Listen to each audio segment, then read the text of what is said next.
everybody. Welcome to Roundtable Live for October 21st, 2016. I'm BaerTaffy, joined by Mathis Games, Rock Lee, Smile, Northern Lion, and for the very first time, special guest Elspeth is on the show. Hi, how are you? Oh, God, you're muted. Oh, no. Oh, no. That was my mime impression.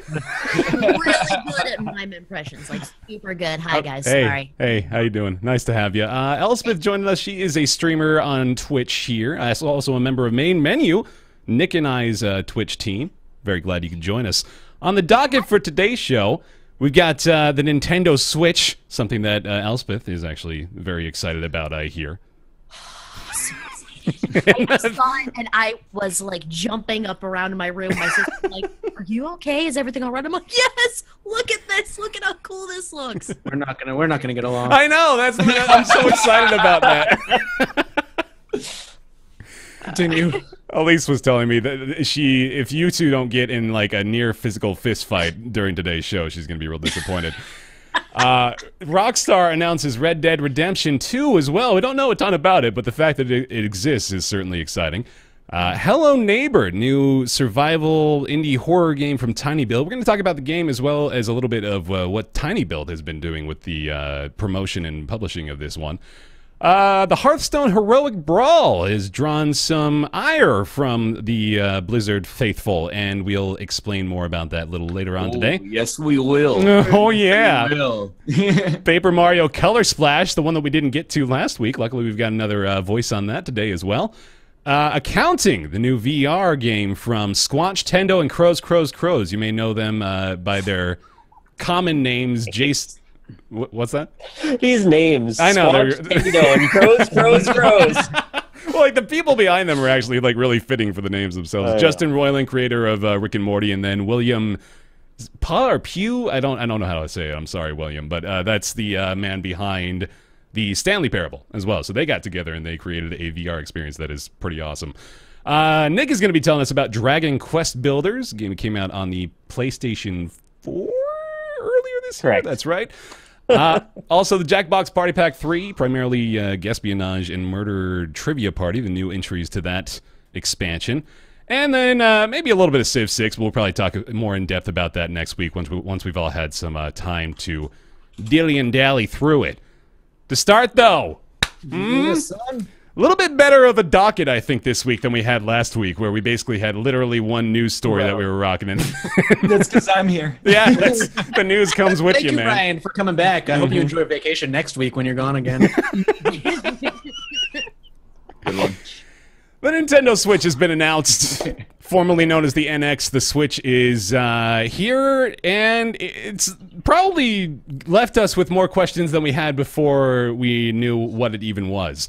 So we get the trailer, about 3 minutes worth of basically PR footage showing the new functionality of the system. Basically, I don't want to reduce it too much because, again, we still don't know too much about it. But it's effectively a 3DS that you can dock and then play at home. So, you know, I think this is addressing one of the core issues that people had, which was the split of the attention between the 3DS and the Wii U that Nintendo, at least first-party wise, has had to deal with. You know, like the core audiences for both are pretty large, so they had to split their attention a bit. But now with the Switch, ideally, that is no longer going to be a problem. There's a lot of other factors at play too, but I mostly want to get first impressions from you guys. And to make things fair, we're going to start with Elspeth, and then we'll come into the criticism corner a little bit later on. Wait.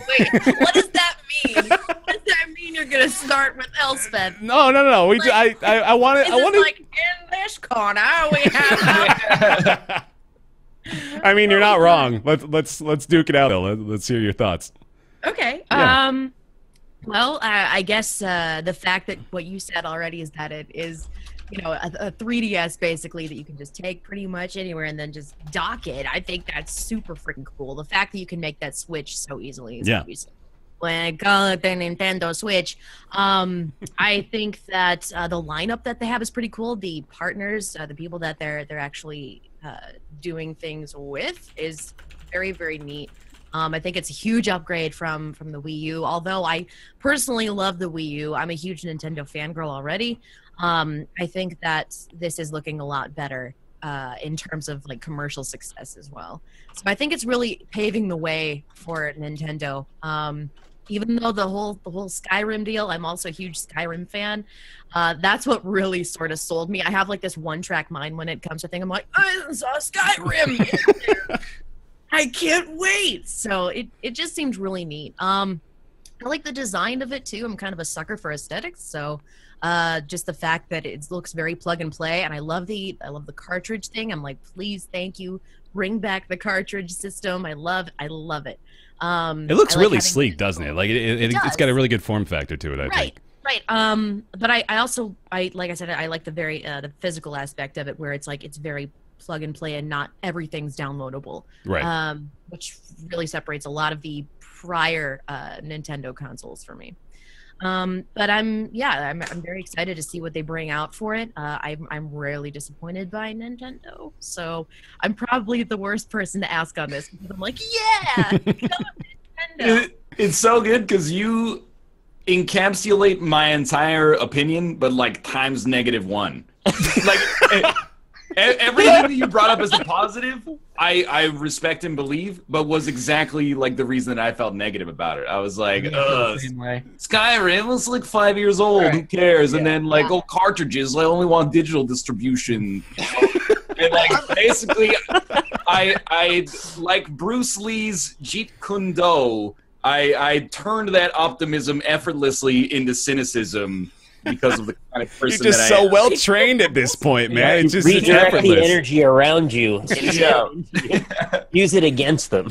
I mean, I saw the 3-minute video, and I said, okay, what did they show us that was substantive? Like, what was there? Was there any meat there? And the answer is no. There was nothing there that really, like, aesthetically, it's cool.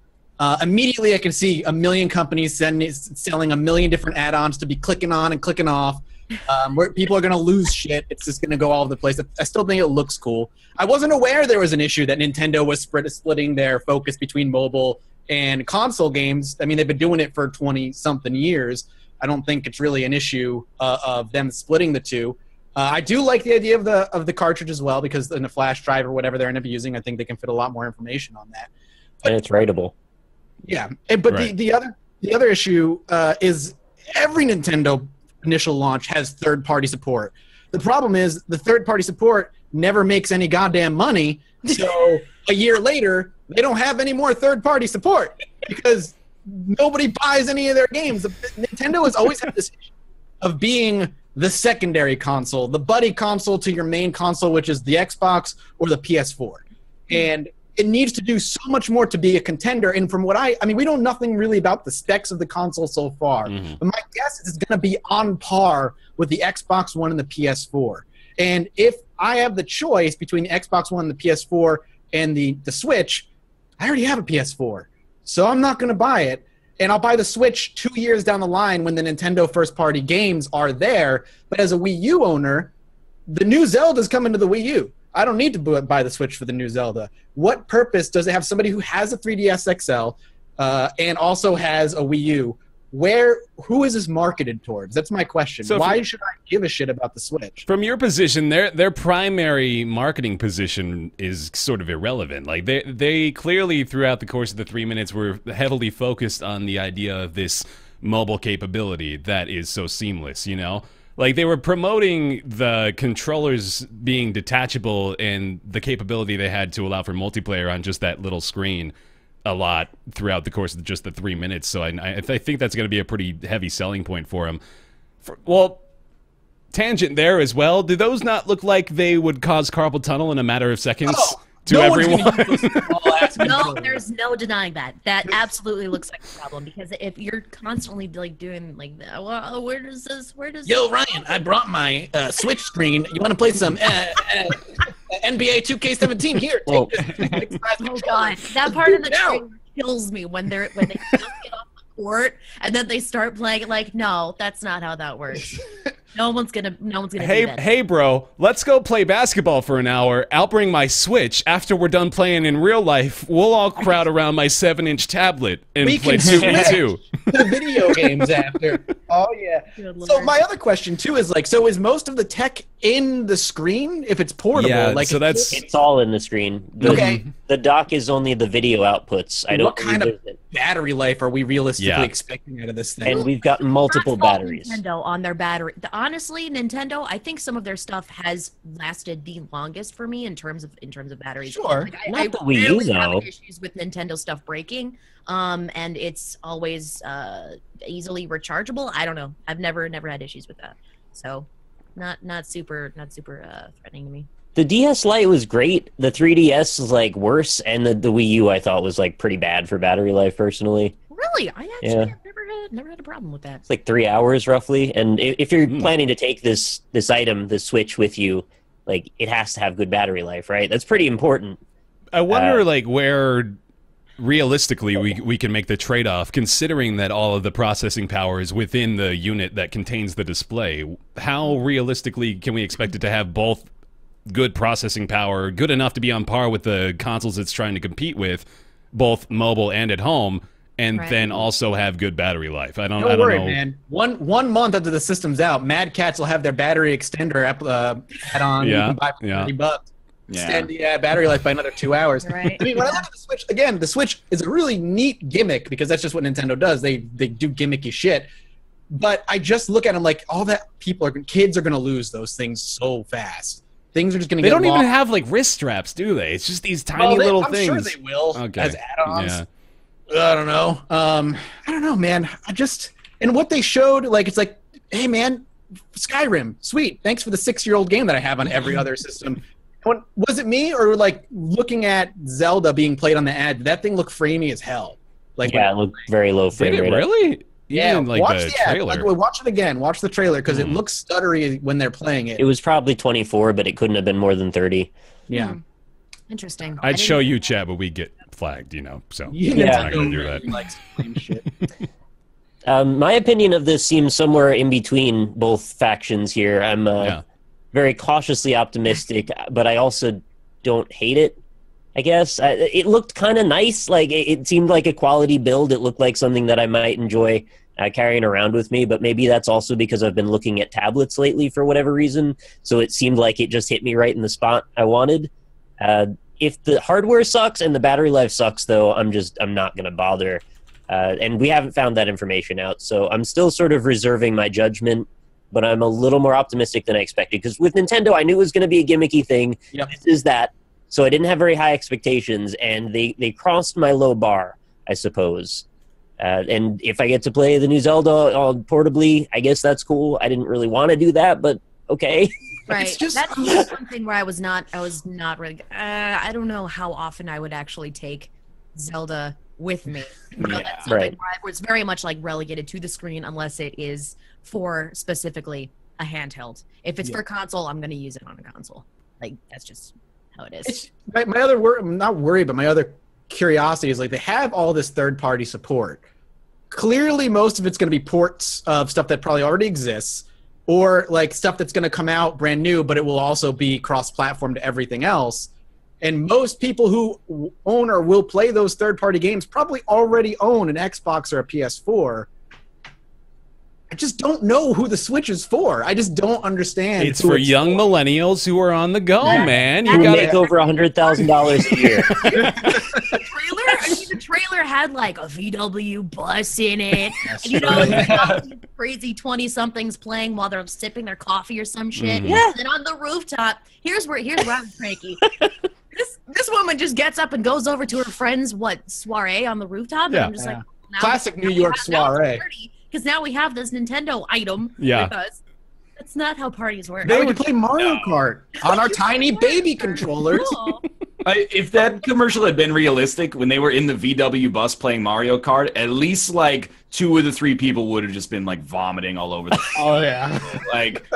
Even just watching it, I was like, I'm watching people watching a screen while there's simulated movement to the sides of them, and I was like, I'm getting a little queasy just from looking at that. But And for the I do people, like one thing about it. Okay. I like that it's bold. And that means that it could be like a roll of the dice that ends up working out well. Like it's definitely is gimmicky, but it's a gimmick we've never seen before. And I kind of like the Optimus Prime nature of it, you know, transforming and docking and undocking, and then it is like modular controllers and stuff like that. But I mean, I'm skeptical, but I'm hopeful that it'll at least work out that way. Mm-hmm. And for the people who do pick it up that are just getting it for first-party Nintendo stuff, I mean, again, Zelda is coming out on the Wii U. If you have the Wii U, there's really no reason to get the Switch for the Zelda game. It's going to be a while before there's a library there. Do you think we'll see like a similar development pattern to the way that Sony handled the PS2 for a while when the PS3 was around? This isn't really the same kind of situation, but the same game for both systems. Right, as far as the level of support they provide for either console, I wonder how quickly they're going to get rid of the Wii U support. Basically, is what I'm asking here.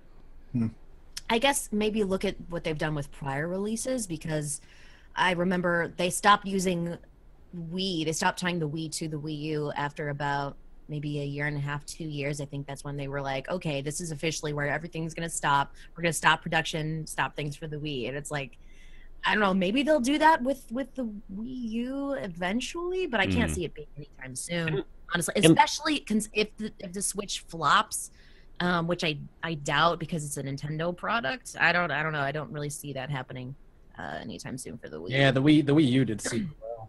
Maybe I'm misremembering, but I thought they said there weren't going to be hardly any more first-party Nintendo games after Zelda. So like they did show gone already, pretty much. For the Wii U? Yeah, for the Wii U. Oh, it's possible. The Wii U did not do well. Like, I know that. So. I think they were ready to get out on the Wii U like already 2 years ago. Yeah. Like, right after it came out, they were like, we're pretty much done with this, but we're going to trickle out content little by little. It has been out for 4 years. It's not like a long lifespan for a console, but it's not like they just came out with it. I mean, they came out with it a year before the Xbox One and the PS4 came out, so. Right. But the whole process was us waiting for them to start supporting it, and then it's gone. Yeah. So, like, we never got a full, like, chunk of actual time with it. My perspective on the Wii U is that, like, the rug kind of got pulled out from under them when they came out with it, and they're like, people were like, well, this is really cool. Like, I can't wait to see where it goes from here. And then all third-party publishers, like, pulled support for it, except for crappy EA Sports, you know, ports that were inferior than the Xbox One and PS4 versions. Are you trying to tell me Watch Dogs on the Wii U was a product? It was just like, this is the machine that plays only Nintendo games. And that was kind Bayonetta. of and Bayonetta, right.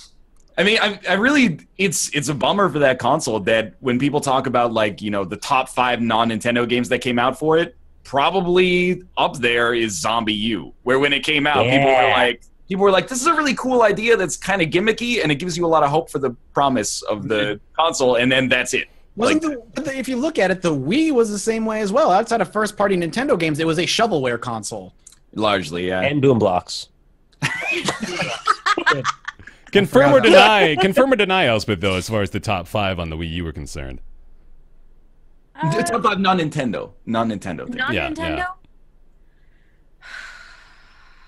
I don't know. As far as the Wii U goes, that's the really difficult thing for me to answer, because I really only played, you know, Nintendo like approved. Like, this is Mario, this is Zelda, this is our big deal that we're making for the. I don't know. For me, Metroid. Oh wait. Fuck. No, I didn't.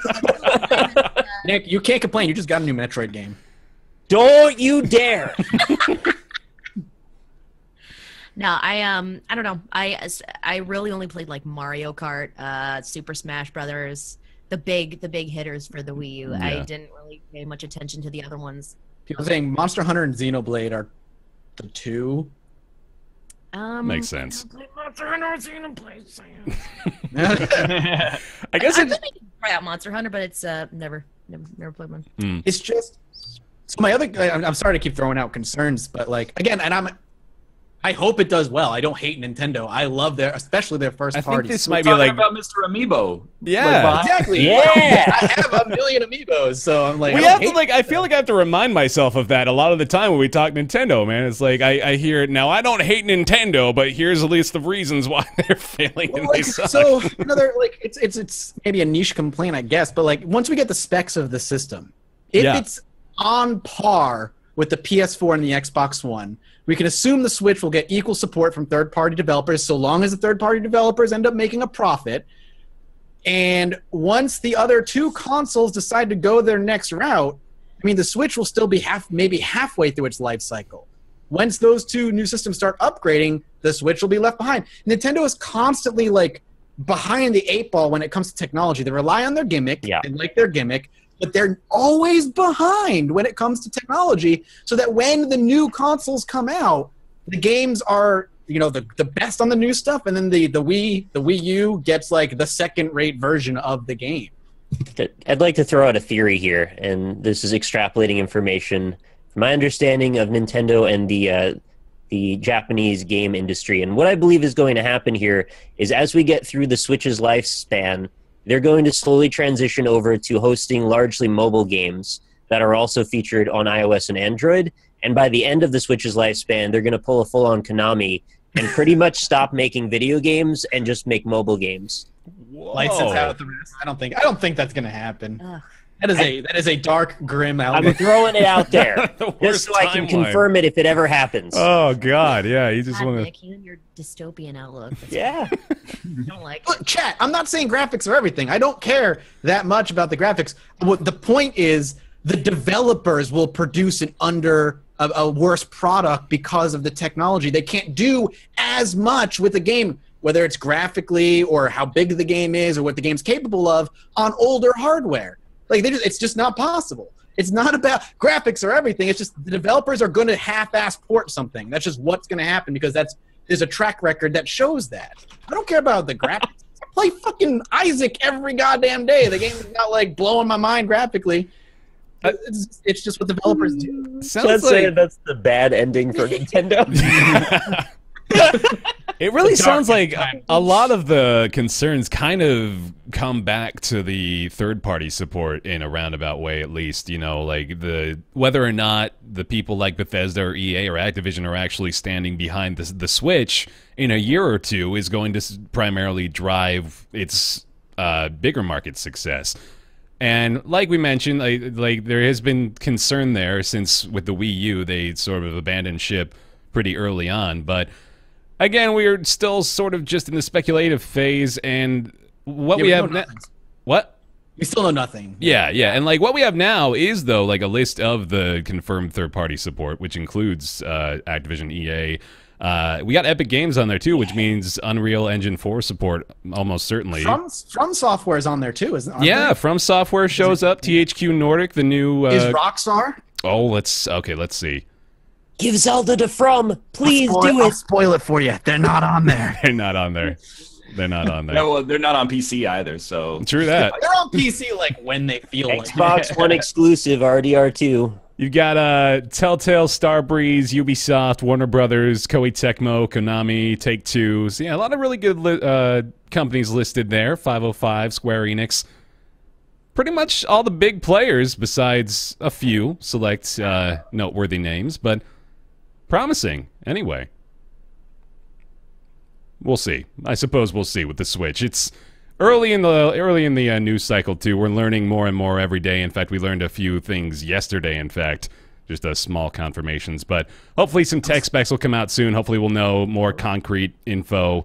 I wonder if it has a touch screen as well. I was really curious about that. Did you guys? Elspeth, you're muted. Oh, shit. I'm so sorry. My dog is going crazy. Oh, okay. I just saw the mute sign. She I is was like, barking at nothing. So I'm like, all right, well, we gotta wait this out. Does it have? Yeah, I thought it didn't have a touchscreen, and that's kind of what. No? Okay. They didn't show it in the trailer. Yeah. I hope not. Oddly enough. Yeah, I'm so. I hope they don't have a touchscreen. I'm with you on that. I don't really. No more forcing me to use a goddamn touchscreen overdone. Right, like I liked the one for the Wii U, but I would just rather them concentrate on not the touchscreen as a peripheral. Yeah. I think maybe just like one gimmick per unit may be their criteria here. So just we'll keep the Joy-Cons. Are they calling them Joy-Cons? Are they sticking with that? I don't know how I feel about it. Really sounds like like a knockoff sex toy. Mm-hmm. Like this thing comes with 2 Joy-Cons. Use it with Res 2.0. Yum. All right, that's Nintendo Switch. Up next on the docket, Red Dead Redemption 2. It's here. Well, it's not here yet. It's coming, but we got a trailer Chat for says it. touchscreen was confirmed yesterday. Oh, it was confirmed yesterday. Wow. Ooh. Listen, today, Nintendo, I will buy the Switch though if they make Animal Crossing exclusive to it. Oh, come on, man. You can't just all the 20 minutes of constructive criticism followed by, but with this one game that I have undying allegiance to, I suppose I'd just throw all that to the wayside and sign off. Imagine Animal Crossing on the go. Ooh. What a dream. Whoa. You can play Pokemon on the big screen. Amazing. Red Dead Redemption 2! Rockstar announced the game through a series of cryptic tweets over the course of this past week, finally surmising into a trailer about 50 seconds to a minute long. It is not really full of a ton of info, although it is really pretty. I will say that. It looks really nice. Lots of excellent lighting effects found within. So, show of hands. Played Red Dead Redemption? Oh yeah. Up there? All right. Whole Possibly squad. favorite Rockstar game. Recently. It- It was only like a couple months ago for me that I really was like, yeah, I should try this game out. And Oh, I'm glad- that was your first time playing it? What'd you think? I really, really enjoyed it. I'm not a huge Grand Theft Auto fan, so I never really got into the series. But as far as Red Dead goes, I was like, this is fucking cool. Yeah. It was very. I really love open world sandbox games like that, and it was fun. I like the whole Western thing. That was pretty neat. I was really good at hurting stuff. That was cool. But I didn't really get too far into the story. But from what I played, I did enjoy it. Word. I think we were talking about this maybe even recently on the show, weren't we? About maybe wanting a RDR2. So this is We caused them to make it. Oh, good. Okay, I'm glad to hear that. Yeah. So you're welcome, rest of the world. Roundtable is here to stay and make your Support our dreams come Patreon. true. Yeah, Great there's a good way things. to do it. Yeah, I'm just throwing the trailer on for chat as well. Just general impressions. What are we looking at here? What are we dealing with? Is any of that the game engine, first of all? That's a very good question. Because without that information, I don't know. You could have just put the words Red Dead Redemption 2 on the screen and given me basically the same impression then. But Yeah. I'm for it. I loved Red Dead Redemption, so what do you want? It's probably good. Yeah. I You really accept have it. like no info. You want from me? This is more of just a hype story than anything else. But yeah, I'm pretty excited about it. I'm open for well, okay. There is a factor to this that we could conversate about, and that's whether or not you'll think Rockstar will focus more on the online aspect, considering the recent success of Grand Theft Auto Online. They've really been hammering pretty hard at the online community there for GTA, and it's been going pretty well for them. Just raking in the cash. So I know a few days ago I actually spotted an article saying that Red Dead Online was a domain registered by Rockstar pretty recently, which is, they tend to just sort of go Keep their shit alive. full basically. brushstrokes. Yeah, exactly. They just try to keep domains that they may use in the future. But I think it's a pretty damn good chance that we see something like that, right? Oh yeah, like I think that I'm always the guy who's like, hey, we don't know anything about this thing. It's just a trailer. Like, don't get excited.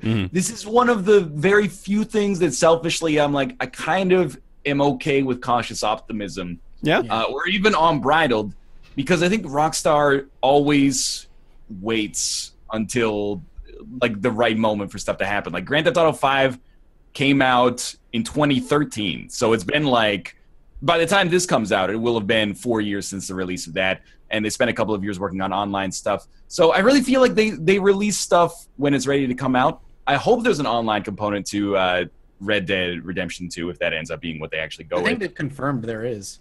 Then Excellent. that would be awesome, because if that comes out and it has like a kind of an evergreen open world sandbox environment online that's actually really fun, I think that would be great. And like beyond that, after playing so much GTA 5 over like the past 2 or 3 months, I am so sick of like the modern environment and also the characters who I think are funny but terrible. And I Not relatable at all. I welcome That's right. maybe a little bit more of a serious and even-handed tone to the Yeah, story that yeah. is a little bit more like, dramatic but in a good way. A little less like satirical, like XXX Vin Diesel over the top, and a little bit more kind of like played straight, I guess. So Yeah, I think I agree with you there. Like, really, Rockstar may be at their best when they're dealing with a lot more serious subject matter. Like, I like Bully, too, in that respect. Like, they had a really good... Oh my god, I would kill for a bully too. God, yeah, like, just like the way that they present information, and just like the characters are a lot more interesting. So yeah, I think that's probably their strength, and this is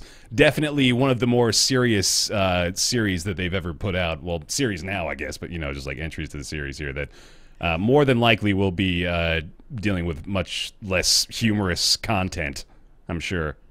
Yeah, I'm pumped. I mean, outside the fact that we literally know nothing about the game other than it exists, there's speculation as to when it's going to take place. My bet right now is that it's actually going to be a prequel, and it's going to take place when John Marston's in Dutch's gang, because they give like a bunch of silhouettes, and one of the silhouettes actually matches up with one of Dutch's gang's member. I think his name was Billy, one of the first guys you encounter in the first game. The way his hat is pushed up to the side. Back when Billy was a kid. Yeah, back when Billy was a kid.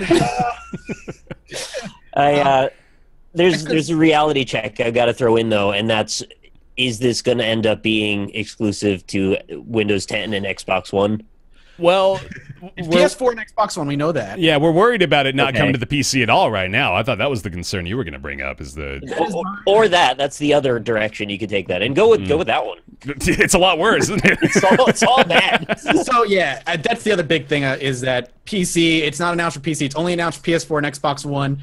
I hope they do what they always do, and it's like a year later, here's like a ramped up PC version. But the problem is we never got Red Dead Redemption. I bought GTA 5 3 times. I won't. See, that's why they're doing it, man. Yeah, You're exactly. gonna put it out. You're gonna buy it because it's fucking Rockstar. They know we will, man. Oh no! Do it again. I didn't think they had that info, but they do.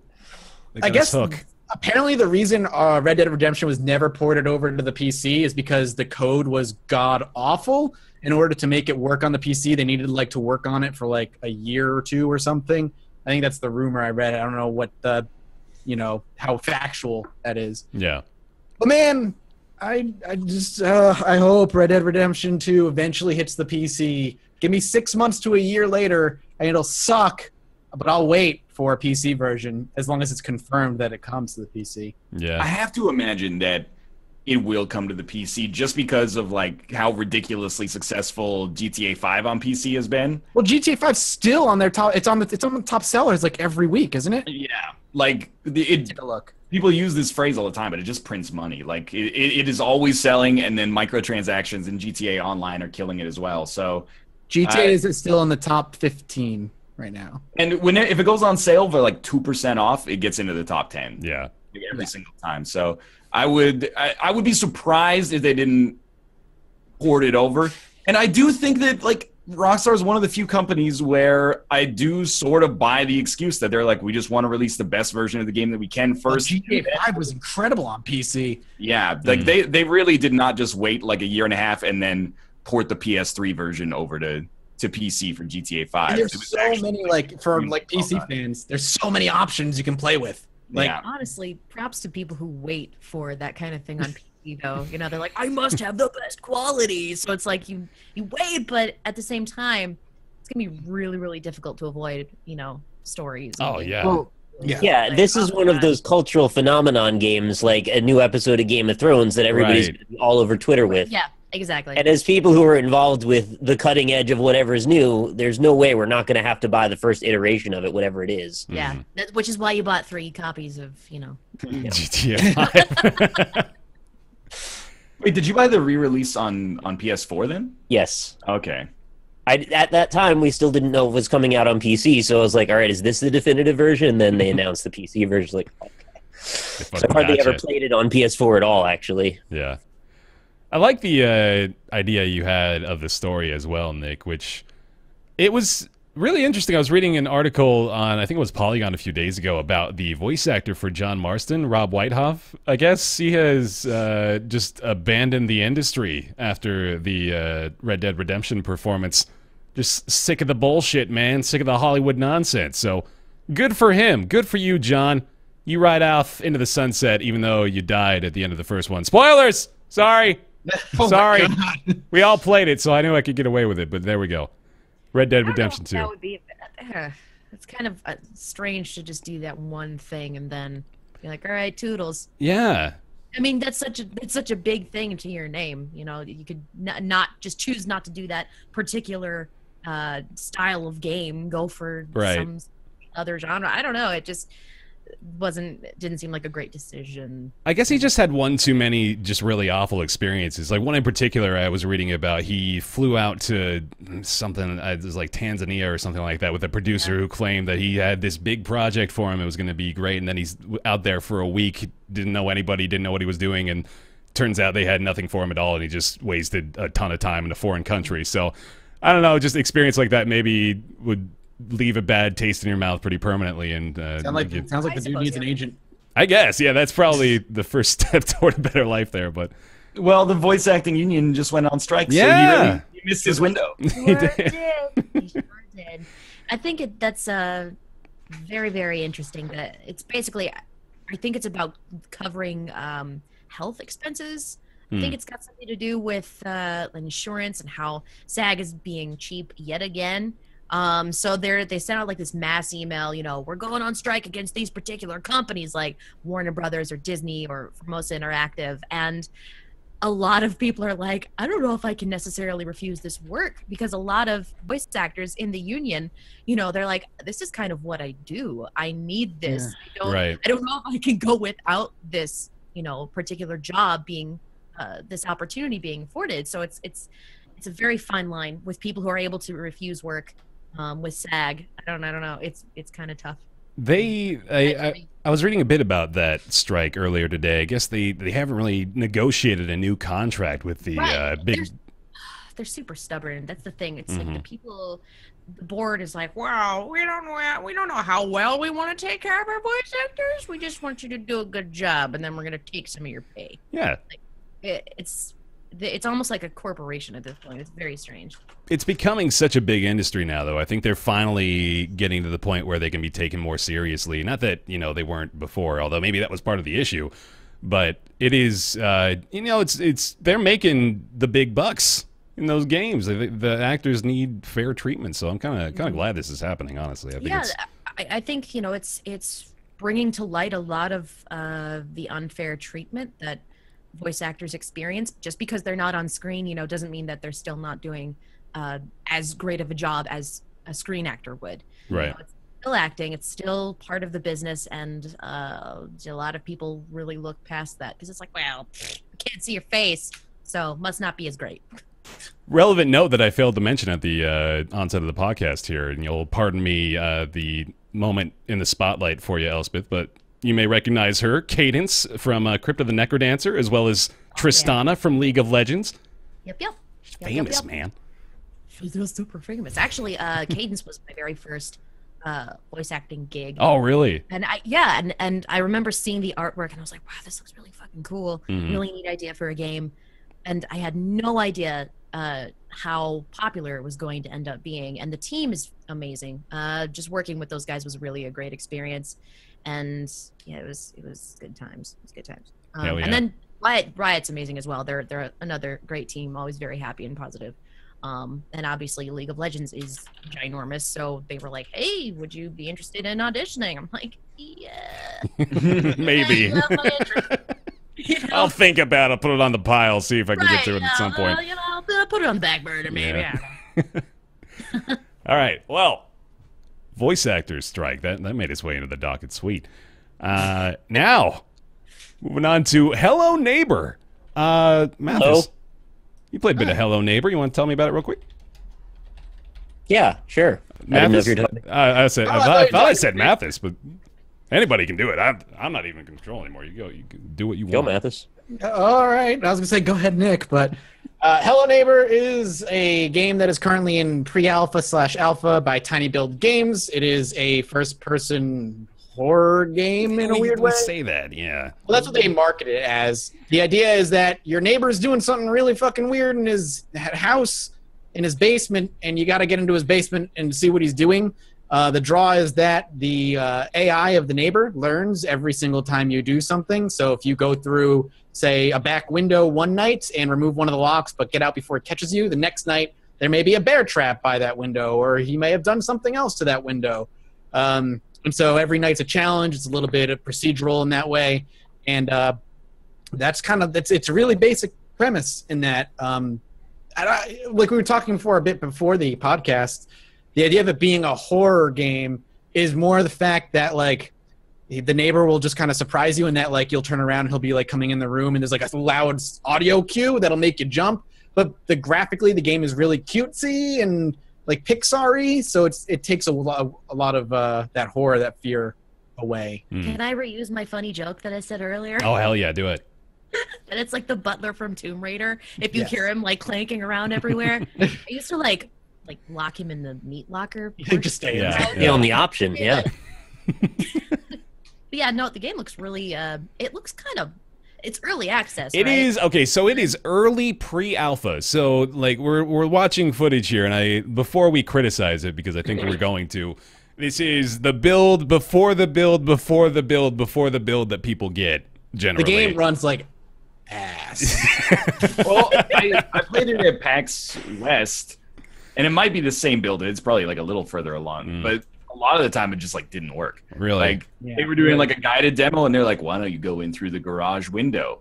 And then I like went to the garage window and I clicked on the window, and they're like, "Oh, that's weird. That doesn't work. Why don't you hit the window?" And then that didn't work. And then like I crouched next to the window, and then like there was a collider issue, and I just got pushed into the house. And they were like, "Oh, that's weird." Oh, you made it into the basement. Well done. And when I was playing it, I was like, "It's a really cool idea, but like in terms of execution, it's got a long way to go to get there." And I was surprised to see that they sent out like access and people are playing it so early. Yeah. And when it really seemed like it was almost like just a prototype right now. Oh, it needs a lot of work. Yeah, I'm surprised as well that I got a code for it. I didn't ask for one. It just showed up in my mailbox, and it's like, all right, let's try this out.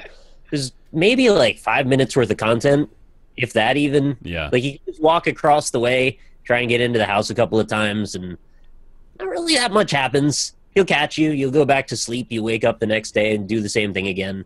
It doesn't actually It doesn't actually kill you, or is it? No, he just like catches you and then you wake up again. I don't know if that's to imply that time has passed or that you've died and you're a new body or what. Yeah, I don't know, because I've seen. It's just because it's pre-alpha, early, super duper previous access, and they're like, "Well, we haven't actually made like a kill scene yet." I've seen in the trailer, like the way you lose, I guess, is that like he'll catch you, you'll get knocked out, and eventually you wake up in a box as he's like nailing the box shut, and he's like shipping you away.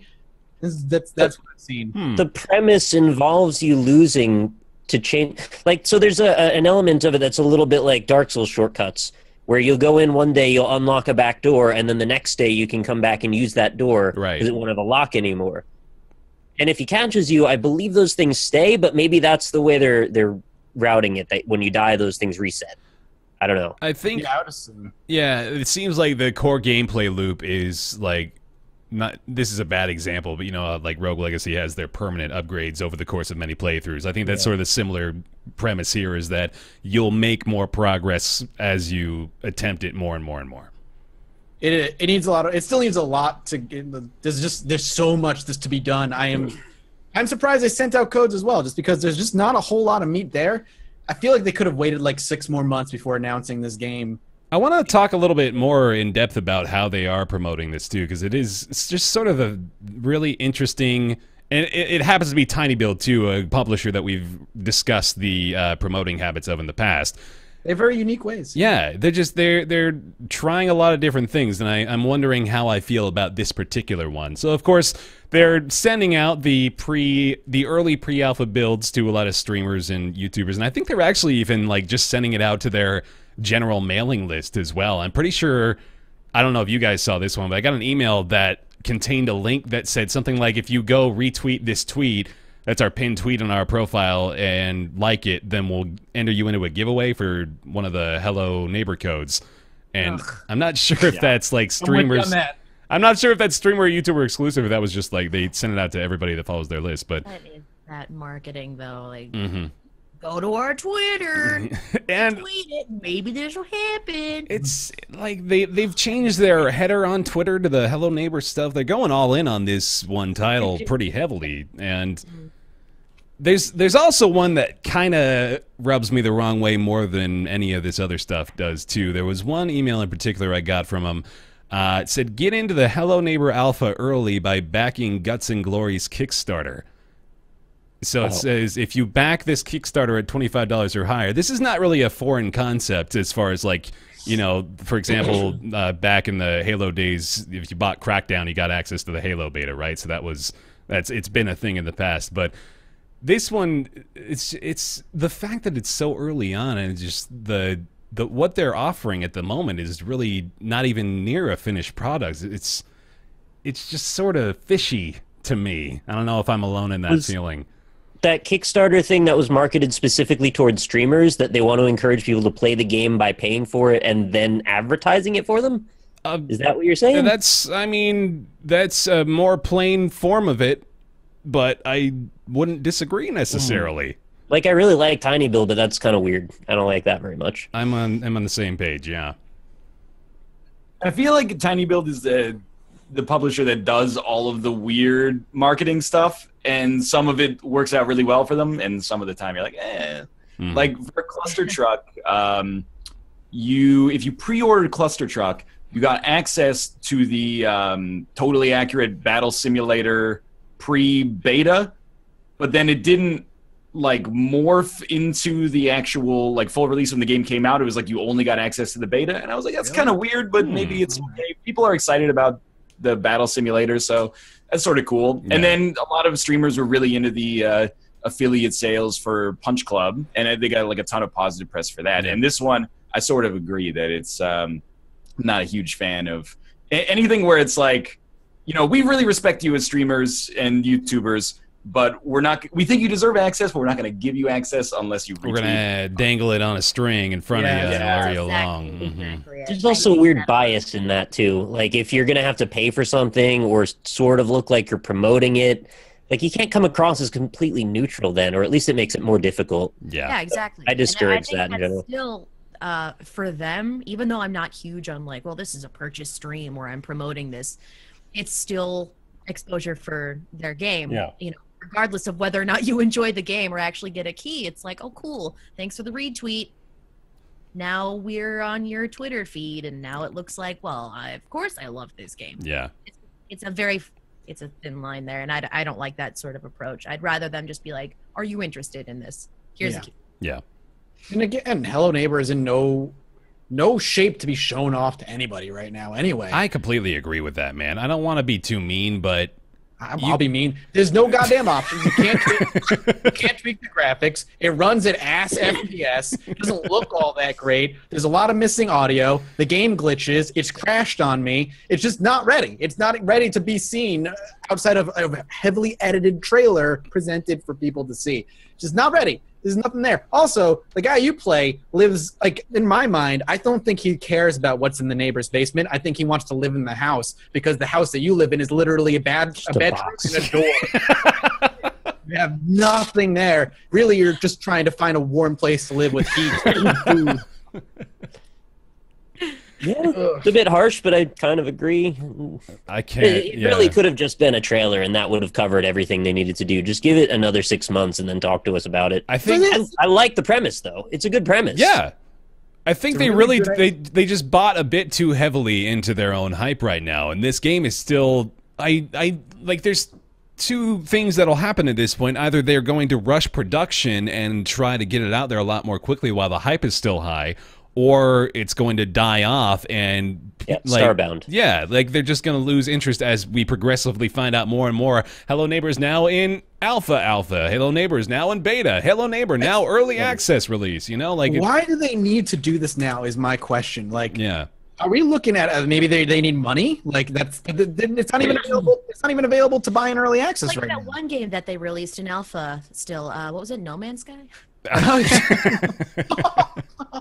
Oh, No Man's Sky. Oh, That's such a good game. You just have a birtation there, We Mathis? probably already discussed No Man's Sky. We've had about 2 months worth of shitting on No Man's Sky. Yeah, we've been doing That fine. piece of shit. All right, let's calm down. Let's reset. Yeah, let's get a. It just makes me so mad. It does make me mad because it's a clear example of a developer fucking lying. We know, man. Mathis, tell us what you really think, though.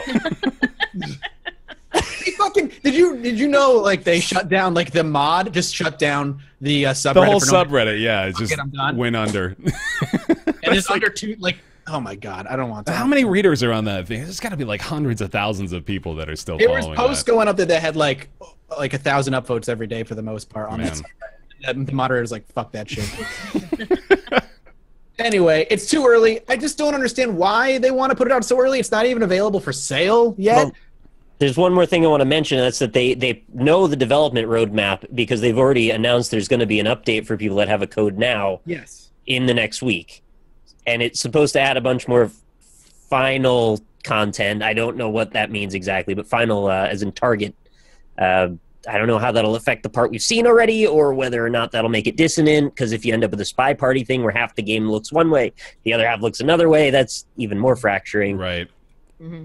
But I'm curious, maybe they should have just said embargo. You don't stream this. Just play it for yourself. That probably would have covered all bases, right? Even then, I just think this build is just like, why are they showing this off? You know, it's not ready. Yeah. Put it back in the oven. I like what you have at its core, but it needs to cook longer. Yep. Again, I want to know why. What was the purpose of bringing it out so early? Because it's, like I said, it's not available to purchase, so maybe it's not monetary. And if they're hyping it, it's too early to hype it. What was the benefit of showing this game and then being like, you know what, let's give it to everybody and like let people promote it for us? It's just not ready. Oh my god! And I don't know if this is like literally just posted today. Apparently, the pre-alpha is open now. So that's just for free. Let's have. I don't see it on Steam to be bought. Yeah, it's not through Steam. Looks like just like on their website. If you haven't signed up before, you can get the pre-alpha at helloneighborgame.com. There you go. There it is. Weird. Well, for those of you that want to check it out, maybe go sign up. You can see for yourself what we're talking about. Okay. More news that got people pissed off. Let's talk about Hearthstone's heroic brawl. Ryan, you want to talk to me about this? Okay, so for context, Hearthstone is a free... I'm just joking, but for real context... Asymmetric multiplayer game. No, it's symmetrical, right? I played Hearthstone like twice and still don't get it. I was like, I don't... This is so give boring. Give her the crash course. Like, it's a fucking card game. It is a card game. What? Okay. Dude, Okay. For context, basically, in Hearthstone, to have a competitive deck, you need to amass a certain amount of really good cards that are rare. You open them from card packs that you pay for with real money, or you purchase with in-game gold. Once a week, they did something called a Tavern Brawl, which was like a unique set of rules that made for more fun random matches, usually. And it gave everybody one free pack when they played it. And then last week, they were like, we're going to replace the Tavern Brawl temporarily with something called the Heroic Tavern Brawl. Oh my god, that's horrifying. Whoa! Dude, I turned around and came back to that. Fuck. Okay, audio only listeners, you're missing out on a classic Nick Mask. So, sorry, go ahead. Good lord. So basically, it's for $10 or 1,000 in-game gold, which is the equivalent of $10, you can enter into a tournament, and if you win 12 games, you win like a ridiculous amount of rewards. But if you win less than 5 or 6 and you lose 3 times before that, 3 times and you're out, then you get like a really disproportionately low amount of rewards. And a lot of people were bent out of shape about it because they're like, even good players wouldn't want to do this because it's a huge risk up front and you've really got to beat the odds, not just be a good player, but beat the odds in order to get rewards that'd make it worth your while. So there's a lot of like backlash, and they're like, it's a mode just for streamers because streamers are going to get donations and viewers and subscribers while they play it regardless. And then Blizzard backpedaled a little bit, and we're like, we're going to move it to later. And it kind of, I mean, it's kind of like a circle jerk thing in the Hearthstone community right now. Is like there's like 80% of people are like, this Tavern Brawl sucks because it takes away my chance to get a free pack this week. And then there's like 20% that are like, why is everyone being a big baby and complaining? And it's a funny situation. But you're back. Big baby. Hey, Nick. Hi. I feel like I might be the only one. No, I'm actively participating in this.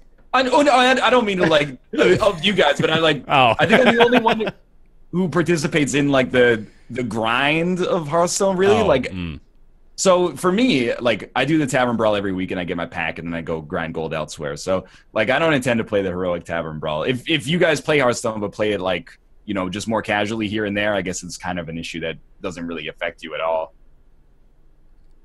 So What was the next Sorry. topic?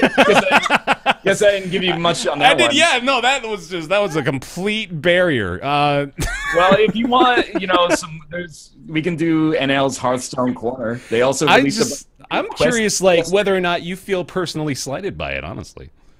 whether I feel personally slighted. Yeah, whether you feel Blizzard was intending to offend you.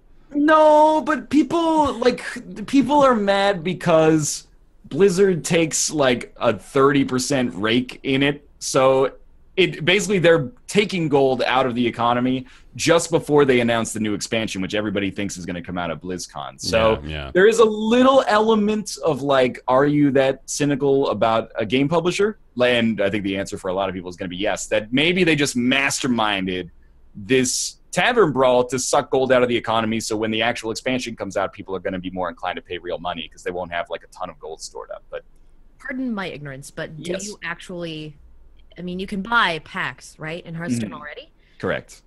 So what's the advantage to this Brawl? I mean, if you're just going to be, you just grind for extra packs, is that it? I mean, I don't know anything about Hearthstone. It's a little bit like a tournament setup for like a more traditional esports tournament, basically. So like if you basically 1,000 gold is the entry. If you just went to the store, 1,000 gold would get you 10 packs. It's like $10, right?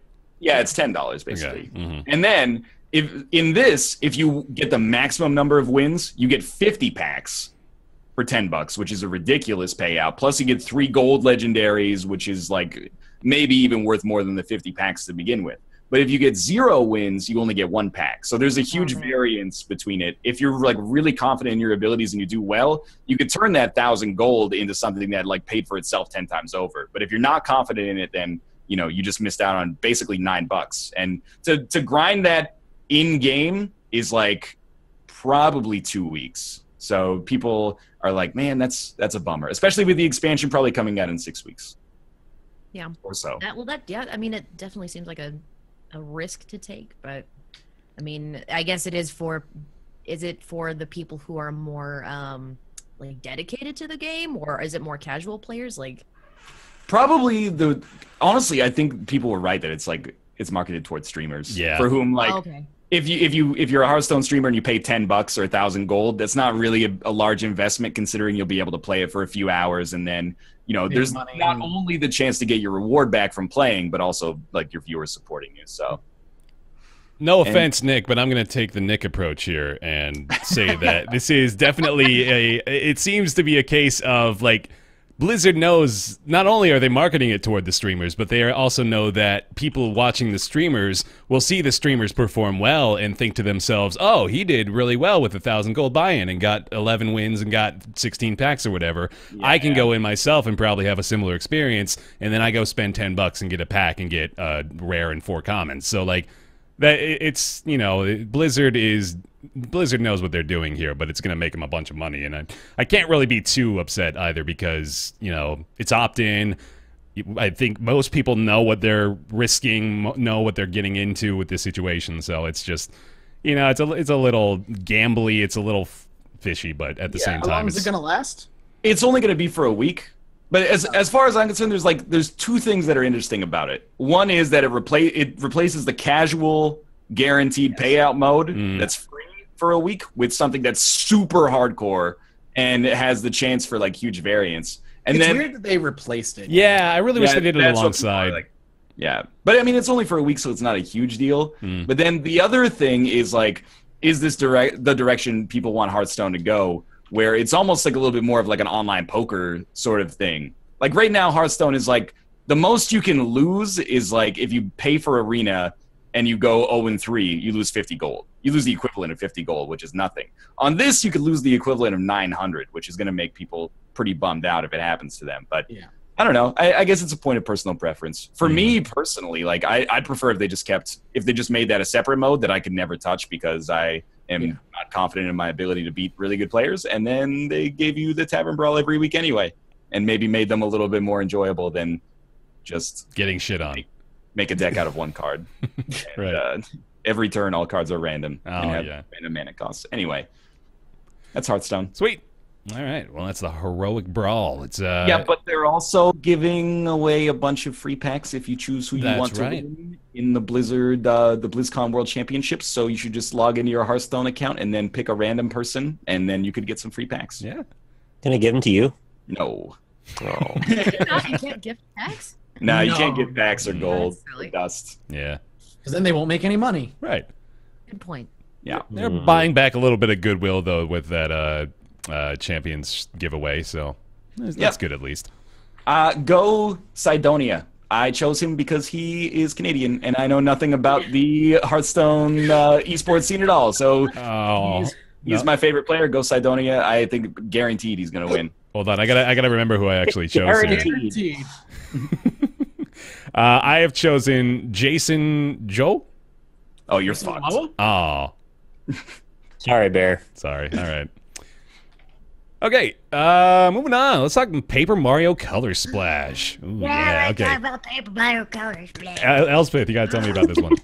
Oh, I'm so excited. So I love the Super Mario series. I think it's always super polished. The writing is amazing.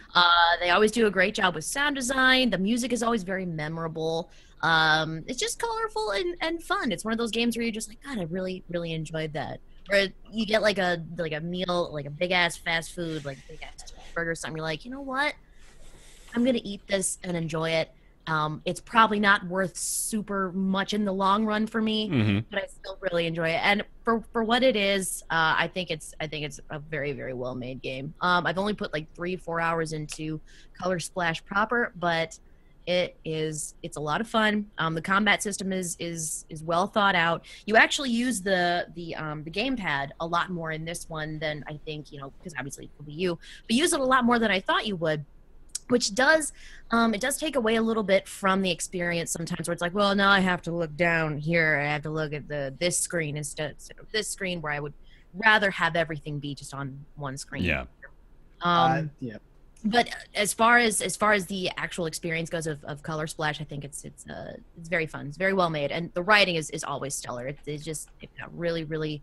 I wouldn't say they're like super well developed characters. They're what you come to expect from the Mario world. Yeah. Like, so, you can only develop Toad so much before it's like, okay, yeah, this is Toad. This is who he is as a character. Not a whole lot of Toad. Right, not a whole lot of Toad.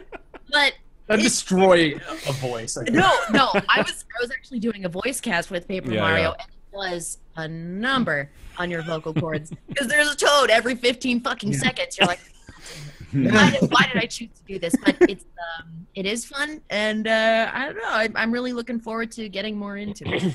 Yeah, I feel the same way. I'm probably about the same amount into it. I'm like 3 or 4 hours in, I think, like you. I have a couple complaints, but overall, I'm really enjoying the game. I agree with you. First of all, it's gorgeous. Like It is. take that paper theme, and they do everything they can with it. They play it up for laughs. It's beautiful. Like the world is great. I love Mario gets friend zoned in like the first 20 minutes of the game. It's amazing. Princess Peach is like, "This is my friend." Oh my God! I had that. I played this. I played this on stream, right? Yeah. And so when she mentions this, she's talking to a paint can who is your partner basically, and she looks at Mario. She's like, "I'm Peach, and this is my friend Mario," and I'm like, "Damn it, poor Mario!" Like, what? He's basically the one who's coming to Peach's aid in every single game. Yeah, they're just best friends. Like 20 years. This is my friend. Yeah.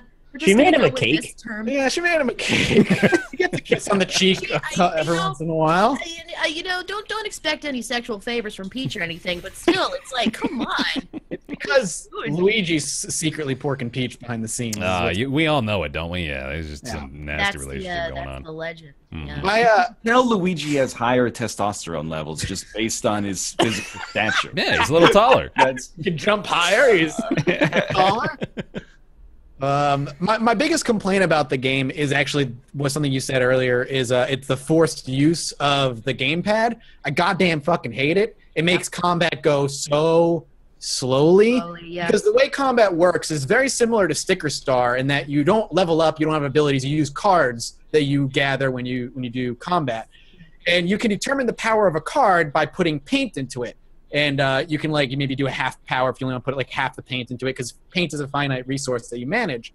But in every single time you want to do a move, you have to go through your cards, you pick your card, you drag it up to the spot, you then hold down on the card, put paint in the card, then flick the card up onto the screen, and then you use the card. Holy hell! Jesus, it's a lot of extra work for something that could probably be done in like 1 or 2 moves. There's no reason. Like Yeah, I could they definitely make it extraneous for no good reason at all. it slows. It makes combat not unbearable, but fucking boring most of the time. Especially because it's an RPG in a lot of ways. So you're gonna have a lot of random encounters and trash mobs that you're gonna be fighting.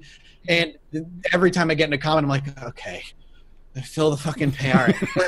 Right, yeah. All right, now I'm gonna do the active combat system. Oh, I'm gonna block. Okay. And the only way What do I want to do next? The only way you can actually find out how strong the paint actually is, because the first time when you're in combat, the way you fight is you have these blank stickers, and then like you said, you add paint to them, and there's no real gauge of telling like how strong or powerful this paint's actually going to be against this particular enemy. So you have to like waste all your paint, and then you're like, oh shit. Now when you use a blank card, it's actually just a piece of crap. So it does get a little frustrating when they just throw you right into it, and you're like, okay, well, why am I doing this? Why am I adding paint to this? It doesn't make a whole lot of sense. But yeah, the gamepad breaks a lot of. Yep. Another freaking example of Nintendo being like, we've got this gimmick that no one uses. Yeah. Let's force you to use this stupid gimmick. I'd rather just use the Pad Pro and just play it like I played Sticker Star, man. Right. You're with me on the writing, though, right? Like, the writing is top notch. It's so good. It's best so part good. of the game. It has me laughing like every 10 minutes. Yep. Like it is so good. And like there's jokes in there kids would not understand. Exactly. There's so many. It's a little bit like how SpongeBob SquarePants used to be with its before it was shit. Very, like, oh come on, it's still fine. Or Shrek. Okay, cool. Yeah, Shrek was always just so good. Yeah. Hey, Mathis. Come on now. Yeah, the interaction between characters is very, very well done, and that's what really kind of drew me into the series in the first place, was how well it was written. Yeah. It was very, very different from any other Mario game I've honestly played, where it's not just cut and dry. This is what Mario says. This is blah blah blah. These characters aren't fleshed out at all, as opposed to Paper Mario, where they actually give them a voice, like the Shy Guys. Yeah. And how some of them are neutral towards you, and some of them actually will help you in the long run. And I've never actually seen a Shy Guy do anything except, right. In the whole franchise, it's very like he's just this monotone little character. But it's great what they do for the Mario universe. There's something oddly, weirdly sexual watching a Shy Guy drain the color with a straw on a character. When this first happened, yeah. like, what the fuck is he doing? So, like the enemies drain, like the whole thing is like enemies are draining color, and the way they do it is Shy Guys just whip out straws, and it's like dick level, like straight up dick level, like straw, and they're like surrounded, like I'm like, what the fuck is going on? The first time you see this is this Shy Guy. It looks like he's just filleting this toad out in the middle of nowhere. You just walked in on it on your trail. And so I was like, ah! And he's just like slurping away. Oh god! It's like Marceline from Adventure Time. She sucks the red out of things. Oh yeah, I remember that. Mm-hmm. It's really strange, but it's awesome. It is. The writing carries it. Like as much as I don't like the combat because it's slow and boring, the writing is just so good that I just want to keep going because it's just so funny. Yeah, it's well done. I'm a little bit like on the price of the game because I think it's still like 60s. Yeah, I think it's full price. It's a full price game. But I don't know. I would say so far it's been worth it. Usually the games end up Paper Mario games end up being very, very enjoyable, and I recommend it to people. If you hated Sticker Star, you're gonna hate this though. Yeah, it's very similar to Sticker Star. Yeah. How deep are you into it, Elspeth? I'm about 4 hours in. Okay, so you and Mathis are about the same. Yeah, we're probably around the same area. Or something like that. Okay. You find this character who calls himself Toad, Super Toad or something, and he's like screaming justice every 2 seconds, and you have to like help him find his pants and his diaper, and it's fucking wacky, but he's really enjoying it. You're like, why am I going Sounds like a treat. why am I going off on this adventure to find this toad's clothing? Why am I finding his attire? And then you finally help him dress up, and he becomes like this important character all of a sudden who helps you. It's very, it's very off the wall. And I love games that just constantly surprise you with that sort of, where it's like, I didn't see this element coming. This is great. Thank you for doing this. Hell yeah! All right, Good shit. $60. Paper Mario Color Splash. It's on the Nintendo eShop. I like pre-order. I was like, I'm just gonna pre-order this. Don't you dare preach that sacrilege in this podcast. What, pre-ordering? Yes. Yeah. I'm one of those people that does it. So It's not surprising knowing how excited for the Switch you were. wow. I'll throw my money at anything. Probably why I'm so poor, but I don't care. Give me that extra guac on my burrito bowl. Give me the pre-order shit. Pre-order the guac. All right. You got to make sure get that pre-ordering before they run out of digital copies. The guac is worth it. I'll accept. Guac is, I'll give Guac you that. conundrum. The guac is worth it. But I don't understand, from a principled standpoint, how Subway can charge for guacamole. Here we go. But they don't charge for other pickled toppings that are premium toppings at other places. It's just I don't think Subway has a right to be charging for guacamole. First of all, it's probably not even guacamole because it's Subway. You ever It's probably just green paint, and they're like, I gotta remember. green Like, Kate really likes having guacamole on her sandwich or avocado on her sandwich. Yeah. But you gotta remember to tell them to put it on first, because otherwise they put on the shredded lettuce, and you're like, okay, and I'd like some avocado as well. And then they've got the weird ice cream scoop on top of They're the just shredded. dragging lettuce across the whole sandwich, Yeah, right? they try to like it's spread always it. a little unnerving when they like reach into like the tuna with the ice cream scoop. I'm like, Yeah. those don't go together. It's not okay. All right. Paper Mario Color Splash and Subway come together finally here on Roundtable. On to the Jackbox Party Pack 3. This came out October 17th on Steam. Currently $22.49, 10% off. Normally $24.99. The newest pack from the Jackbox crew contains Quiplash 2, the sequel to Quiplash. Well, first of all, does it change, like, anything about the first Quiplash in Quiplash 2? Have you noticed? You can have custom prompts, and then the final round is now variable. So instead of just being, like fill in the blanks again, it's like, come up with a caption of this comic, or I forget what else we had, but there were like 2 new like last lash things that I've never seen before, which was kind of cool. But I think the big draw is definitely like custom prompts, so you can actually curate your own episodes and then play those like on demand with people. I've heard really good things about it. I actually haven't tried it out for myself yet, but is it sort of like Quiplash where people, you input your own sort of answers? Is it like a community-driven game, or what is it? Yeah, I mean, it's actually a direct sequel, so it's pretty much exactly the same game, except it's got new prompts and then the ability to add in your own prompts. But you can do the same thing you do with like Quiplash 1 or Quiplash XL, where you can like give a code out to your audience, and then the audience can join and they can vote on the answers that the streamers give, or they could even, if you wanted to, you could have them join the game themselves and play along with you if you trust them to give answers that are not terrible for a variety of reasons. But they also add a lot of censorship options now, which is good. So as the first person into the game, you can be like, you can pre-screen the answers if you want and be like, well, that's just terrible, and then just delete it. And if yeah, I remember you did not have that option. Am I no. Definitely did not. I remember some pretty horrible things on streams, like, oh my god, this is probably the reason I haven't played this game on stream. Because it's like, yeah. But I mean, sometimes like your co-streamers give terrible answers like that, and then you have to just do damage control. Marfle pop. Yeah. But, of course, the draw to the Party Pack 3 is not just Quiplash 2 alone. They've also got a couple new entries into the Jackbox pack, including Guespionage, which is probably our favorite new entry into the series, I would imagine, yeah? I'm pro Guespionage, yes. It's okay, so we've described this quite a few ways, but I'm just going to get at what it actually is. So you'll play with an audience or just using global data that they have gathered through their own research, and you try to guess the percentage of people that have a proclivity toward a certain thing. So, for example, it will ask you how many people prefer to have way more peanut butter on their sandwiches than jelly, like a whole lot more. And they'll make it that specific, too. They'll say things like, who prefers horror movies to romance movies or stuff like that. So you try to guess a percentage from 0 to 100, and then the other people that you're playing with will guess whether they think the percentage is higher or lower than the percentage that you guessed. So say I chose 40% of people like peanut butter sandwiches. People say higher or lower. You can also go much higher or much lower, which is 15% above or below the original guess. And then you get points divvied out that way. So it's pretty fun. They've got a lot of really good prompts in there, too.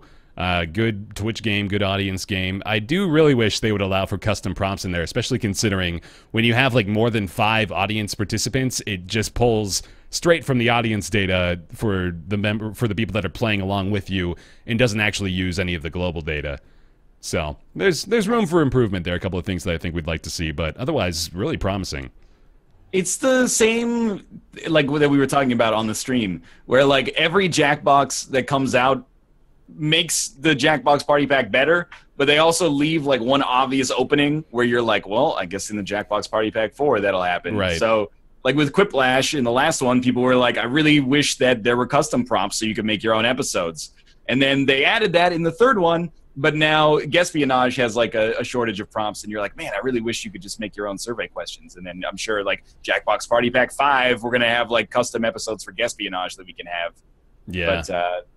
But yeah, it's a bummer that there's so many repeat prompts, because that game is really good. But I guess like they had to do surveys for all of the questions themselves, because not everybody's going to play the game and have like, you know, hundreds or thousands of people in the audience. So I can understand why they would have a shortage of prompts, but very selfishly, for like the 0.1% of the population that we represent, I wish they just added that functionality. Is it overly cynical of me to think that they shouldn't keep making these sequels with like obvious features missing and have like 50 prompts in each one that you're going to see in 1 hour? It seems really weird to me that they keep doing it. I don't mean to like throw shade at them, because I enjoy the games, but they just feel a little bit off to me, that they're always sort of almost there, but then not really. Yeah, that does seem like a little bit like they're cheating. Like, here, just play this game for a little bit, and then hopefully you're not going to play more than 3 hours worth, because a lot of these are going to recycle. I think that's strange that they don't allow your own prompts, too, because that's probably one of the things that makes, you know, most of those games the most enjoyable, is when you're able to, you know, customize it. Yeah. They do in Quiplash, it's just like the other ones don't, which makes it almost even more sort of mind-boggling. Yeah. You're like, like you did it already. The functionality clearly exists, you just haven't crossed it over to the other entries in the pack.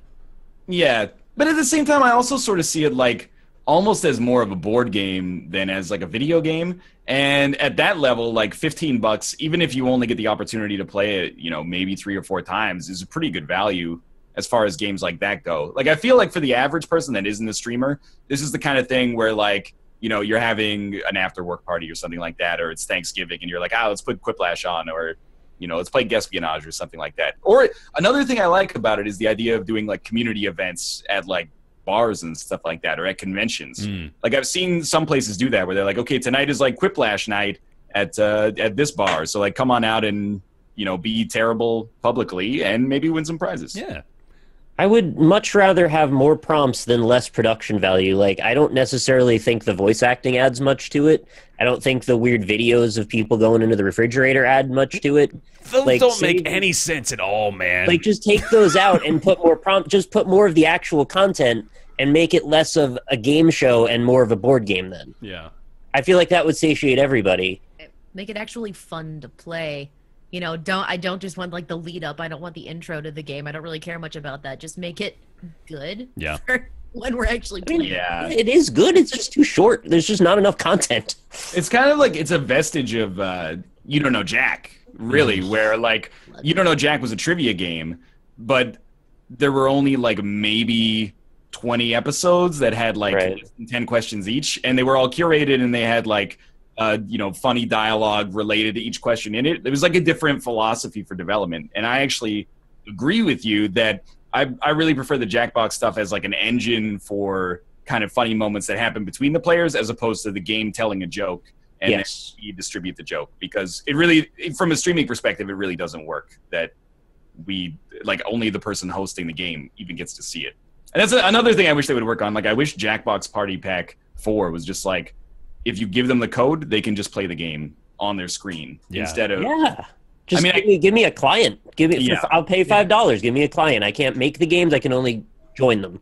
And then just like distribute the actual prompt that way, so that and like all the audio and stuff that way as well. But anyway, it makes me wonder who they are selling the most to, whether it be streamers or people that are, you know, like you said, Ryan, like hosting local events or playing with their friends or family in their house or something like that. Because they have games that are basically local only, you know, like there was Faking It, for example, which was the one that is more or less an exaggerated version of Have You Ever or whatever that party game is called. Right. So I'd be curious to find out who they're primarily marketing toward, although I'm sure they're trying to cover all their bases as best they can, too. The idea, though, like, I mean, I wish that the Jackbox Party Pack had just acted as a platform, and then they just built from that. But I think, well, first of all, I think they've actually addressed that themselves and said, like, people don't buy that as much, basically. You know, like people are much more prone to buy sequels than they are to buy expansion or DLC content, which makes sense.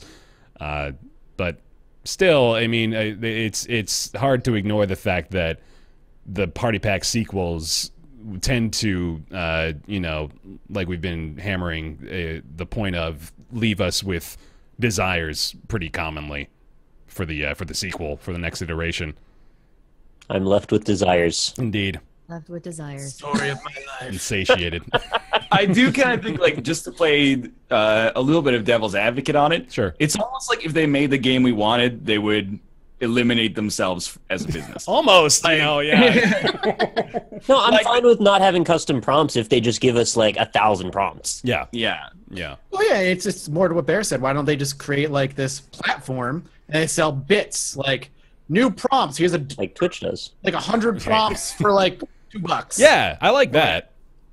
You know, something simple. Just throw out a couple bucks here and there, get new prompts for the game you like, and everybody walks away happy. See, like a holiday pack, or just like a fucking, here's the election pack, you know? Like, people would totally buy that. Yeah, it's card add-ons for Cards Against Humanity work like that. Exactly. Except, you know, pay for them. Yes. Yeah. Well, Jackbox Party Pack. Third one. It's $25. Available right now on Steam. Nick! I'm probably going to get it. You're going to get it? All right. That's good. That's good. It looks, you guys, you know, said some solid points here, and I feel like I've just kind of been reserved because I don't really play those games too often. Yeah. But it sounds like a lot of fun. But, you know, after 2 hours, it'll be like, well, there goes my money. You'll have, yeah, you're not too far off. You'll have seen most of the offering. But Espionage is really good. I really like what they've got with that. I feel like you could probably do Quiplash like once a week for a few hours and do that for like a year before you run out, honestly. Yeah? But there you go. Just become a Quiplash streamer? Yeah. You could. Why yeah. not? We bordered on that in the past. Nick, tell me about Dragon Quest Builders. Yeah, sure thing. So Dragon Quest Builders is a new offering from Square Enix Business Division 5. Catchy title, I know. Yeah, man. Published by Square Enix. It is a title from the origins of the Dragon Quest ideology, in that it follows along the lineage of this classical RPG archetype that you might be familiar with from the Dragon Warrior games back in the NES days. This is a very long and convoluted way of saying it's a game in the Dragon Quest series.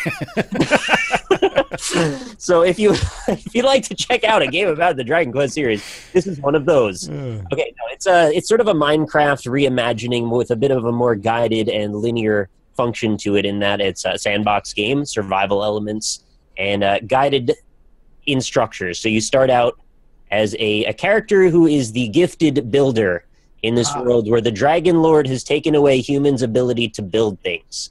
It's a very specific problem to have, but that's the problem you have in this game. Sucked it out of him like a Shy Guy in Paper Mario, right? What villain was like, I could kill them all? Or I could stop them from building. I could He take killed them their all, too, in a building way. powers. It was part of this like Armageddon element that happened to this world where the monsters overpopulated the humans, and also as part of killing the humans, he made them not able to build, so they couldn't like repopulate, I guess. That's metal, dude. That's hardcore. Yeah, some benevolent force gave my character the ability to build, because I'm the legendary builder, of course. So I wake up in this crypt, and I basically have the ability to place Minecraft blocks, which is, it's basically just what it sounds like. You find your way out of the crypt, make your way down to the town, and little by little you start to rebuild the town, and new people will show up, and there's little story beats that go along with the new Like people. Dark Cloudy in that regard? Maybe. I didn't really play Dark Cloud. No, missed out, buddy. Yeah, I know. I have them. It's a good one. So little by little, you'll uncover more people. You'll uncover more items. Because at the beginning, it's very slow and tutorialized, I have to be honest. There's a lot of dialogue that isn't really necessary. And I think they're kind of largely going for a younger demographic and perhaps chasing the Minecraft element there, in that there's more tutorialization than you need. You'll end up skipping through stuff because it's a bit superfluous. Yeah. And they pretty much remind you of like your active quest every time you talk to anyone, which gets a little bit overbearing. Don't forget. Like every NPC. Just Not says every, but like they only have one dialogue tree thing that happens. Like once you've talked to them, they'll just repeat your quest, which is sometimes like 15 dialogue boxes that you don't need to read again. And there's still an active quest tracker happening in the top of the screen and a GPS, and it's like you get the point. Yeah. Do the quest. Yeah. And what a quest means is often you'll go wandering about in and I believe it's a not randomly generated world in this one. I think it's actually very purposefully constructed. Okay. To go find either a new material, a new NPC, a new enemy that you need to fight. And there is actually ARPG elements to this, or there are. Oh, cool. You'll be fighting things actively, and enemies are actually a big part of this. How big is the world? Is it huge? Is it? Well, that's the thing. I can't really say because they've broken it up into a hub world and portals. Oh. No, but there's actually an okay reason for that. Okay. It's to allow them to give you a slow linear progression in your technology. So I know that sounds really annoying at first, but they let you start out with very few items, and little by little you learn new things that let you build new things, and you only get access to those new things by going to new areas. So it's sort of a Metroidvania conceit. Okay, You go yeah. to an area, unlock some things, that allows you to go to another area. Little by little you accrue new stuff, and you meet new characters, you fight new enemies. Like Pokemon, though. Am I wrong in that or no? I mean, yeah, I guess so. If you count the Pokemon as these are like carpentry blueprints. Sure. Yeah. I mean, it's a good parallel there. I mean, yeah, if what you mean is not at all. But, yeah. Well, regardless, I've spent about 4 hours with it. I really enjoyed it so far. Aside from the bit of a slow start, I think I'll definitely be playing through the whole game. It's just going to take me a bit to get galvanized. I'll probably start over again and do a stream of it. Yeah. I do like the progression in that, like, you have levels in your town, and as you add new buildings and allow new NPCs to come in, you level up your town, which then allows more technology to change. So it's got a lot of that clicker heroes, like accruing iterative gameplay that is very popular amongst people like me. And I love creative games and games that let you build stuff. So it's kind of a good cross section of a lot of things I like. Plus, I always played Dragon Quest and Dragon Warrior when I was a kid. I always erred towards those games instead of Final Fantasy. And Phantasy Star as well, is a little into those too. So it's got a lot of the art style you'll remember from more recent games, as well as a lot of the typical monsters. It's got your slimes and it's got your golems and all of that. So there's a lot of recognizable things, but it's got a bit of a spin to it. So it's not strictly Dragon Quest, but it's got enough that you'll feel like it's part of that universe pretty successfully. Even if it gets a little annoying at times, I liked it. So, man, between this and your Planet Coaster experiences, you've been satisfying your creative itch quite a bit, huh? I know. It's a lot of creative stuff lately, and it's quite fun. Yeah. So this is available for PS4, PS3, and Vita. I wonder if the version I have will work cross-play on my Vita as well, because that would be kind of cool. Sweet. The question, though, on everybody's mind is Dragon Quest Yeah. Five Nights at Freddy's sister location. Well, I haven't played Sister Location. Between the two. Shit, man. Did anybody play Sister Location? Yeah, I was actually just about to say that. I didn't play it. Did you play it, Elspeth? All All right, that's a no, I guess. right, no. I've only played the first Five Nights at Freddy's anyway. Have you played any of the Five Nights games? God, for like 10 minutes, and I was like, this is boring. boring. That's fair. That's fair. I couldn't handle it because not only was it poorly designed, but it was just this horrible amalgamation of here's a jump scare. Excuse me, you don't understand the deep stories involved in every single Five Nights at Freddy's and what the Purple Man actually represents and the kids and how they died and who's actually haunted. It was so bad. So bad. I was like, no, You just don't get it. I'm out. From a game design standpoint, They made like 10 of them. I think they did a good job with very limited resources in making an engine for games. I don't know if it's a great game, but I think they did an okay idea anyway. I think it should have been free, is what I think. Listen, dude made millions of dollars in the first two. Could have actually put some development time into the next three. And decided I'm just going to keep making millions off the same basic premise, and then he keeps selling an insane amount. YouTubers keep playing them. How did we get here? What happened? I don't know. All of a sudden, I don't know what the hell happened there. Dragon Quest Builders. It's available now for PS4 and Vita. There you go. I want to talk about accounting real quick. Pretty sure I was the only one that had a chance to check this out yet, right? Between those of us with the Vive. Yeah, I have an Oculus, so... Swear to God, this is not just another installment and make Nick feel bad about his Oculus purchase, but... I think Nick talked about this in the main menu podcast as well. Oh, did he? Because everywhere I go, someone makes me feel bad about owning an Oculus. Go get the crybaby mask, Nick, and put it on when we talk about this. No, I'm all right. All right, so accounting, as I mentioned, the new one from Crows, and Squanch Tendo.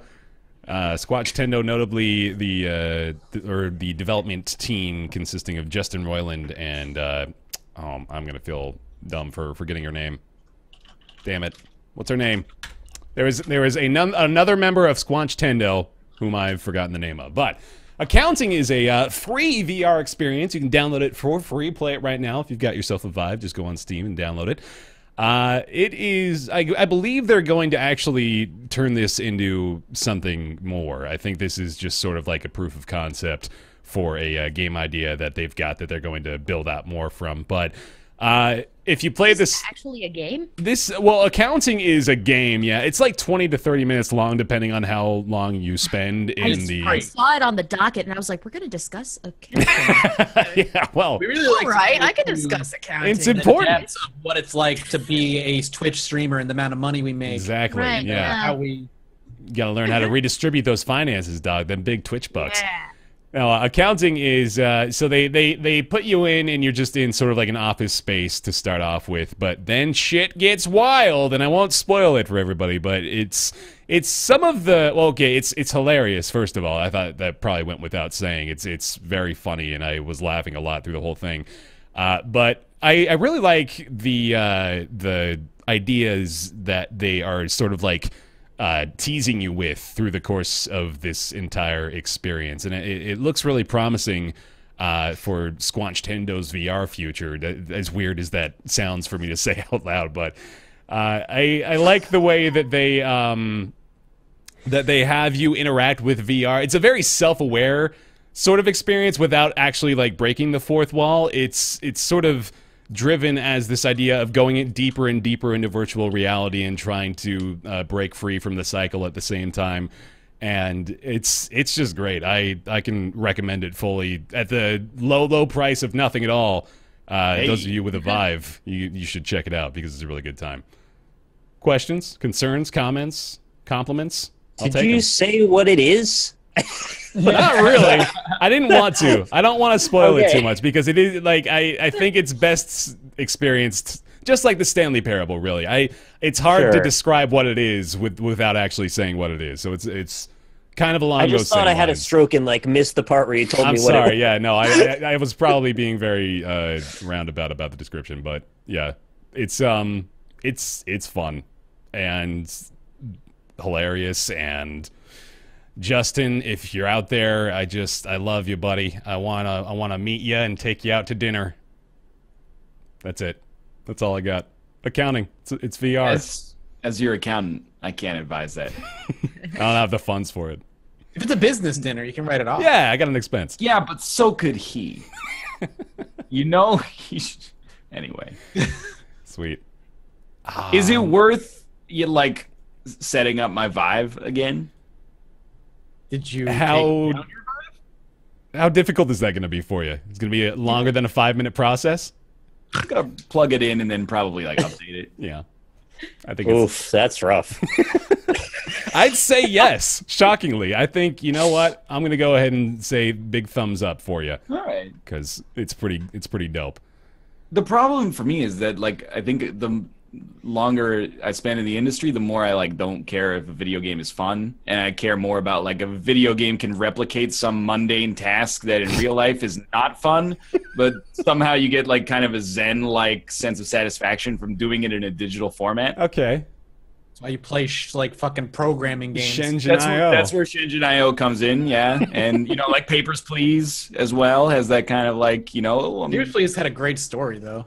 that's true. What a Shenzhen.io story, like be a programmer in a fake world with a fake Lame. code. There's a whole email thing going on There's in that game. emails. There's email things going on. There's email things going on, Mathis. There are a lot of emails going on. A lot of emails going on. Mathis? No. All right. That, I believe, is going to bring us into everybody's favorite weekly segment. It's Ask Roundtable. Hooray! Ask Roundtable is the weekly segment where Mathis gets super excited, and you send your questions into roundtableyt@gmail.com. We're going to do our best to answer them. This week's question comes from Jason. Jason wants to know, what is the most significant video game release of the last 10 years? It's a big one. It's a big, juicy topic. What came out in 06? Yep. You got to go from 06 to today. Let's limit it even further. Let's be exact. October 21st, 2006 to today. Prior to that, off the table. So you got like the 360 PS3 era. Mm-hmm. God. Metroid Prime Hunters, Nick. Why do you hate me? What did I do to you? Listen, man, that's an important release because it started the downfall of the shit that would be Metroid games from then on. I'm going to submit one right out of the gate here just to get the conversation rolling. Skyrim? I was gonna say Skyrim. You think Skyrim? I Okay. was gonna say That's in there, I think. it was like the first 10 seconds of that question. I'm like, oh, Skyrim. Yeah. But I can't. I'm so biased. I've put so much time into that game that it's like it's one of my all-time favorites. But is it significant? Like, how is it? How is it contributed? I would argue that it is no. not significant. That's the thing. Really? It's like, I would. think it's a great game. I think it's very. There's a shit ton of bugs in it, and I think it's well done for a Bethesda game, which traditionally the company has a lot of bugs and stuff, and things need to be worked out. Yeah, yeah. But If you're going to say Skyrim, I think you have to be more realistic and say if you're looking for a Bethesda game that did something for a franchise, Fallout 3 is way more, I think, impactful than Skyrim. I think it's less yeah, Fallout 3 significant. came out in the last 10 years. Wow. I think Skyrim is like more enduring. Like as we talked about in the Switch Has segment. lasted longer, yeah. Yeah, people are like they still really care about that game And 5 still years finding after. things to do after fucking 500 hours into the game total. It's ridiculous. The Legendary know. Edition, of course, coming out too. It's still relevant. Yep, it's still out there. But yeah, the Fallout series is great too. That's the thing. It's really hard to decide.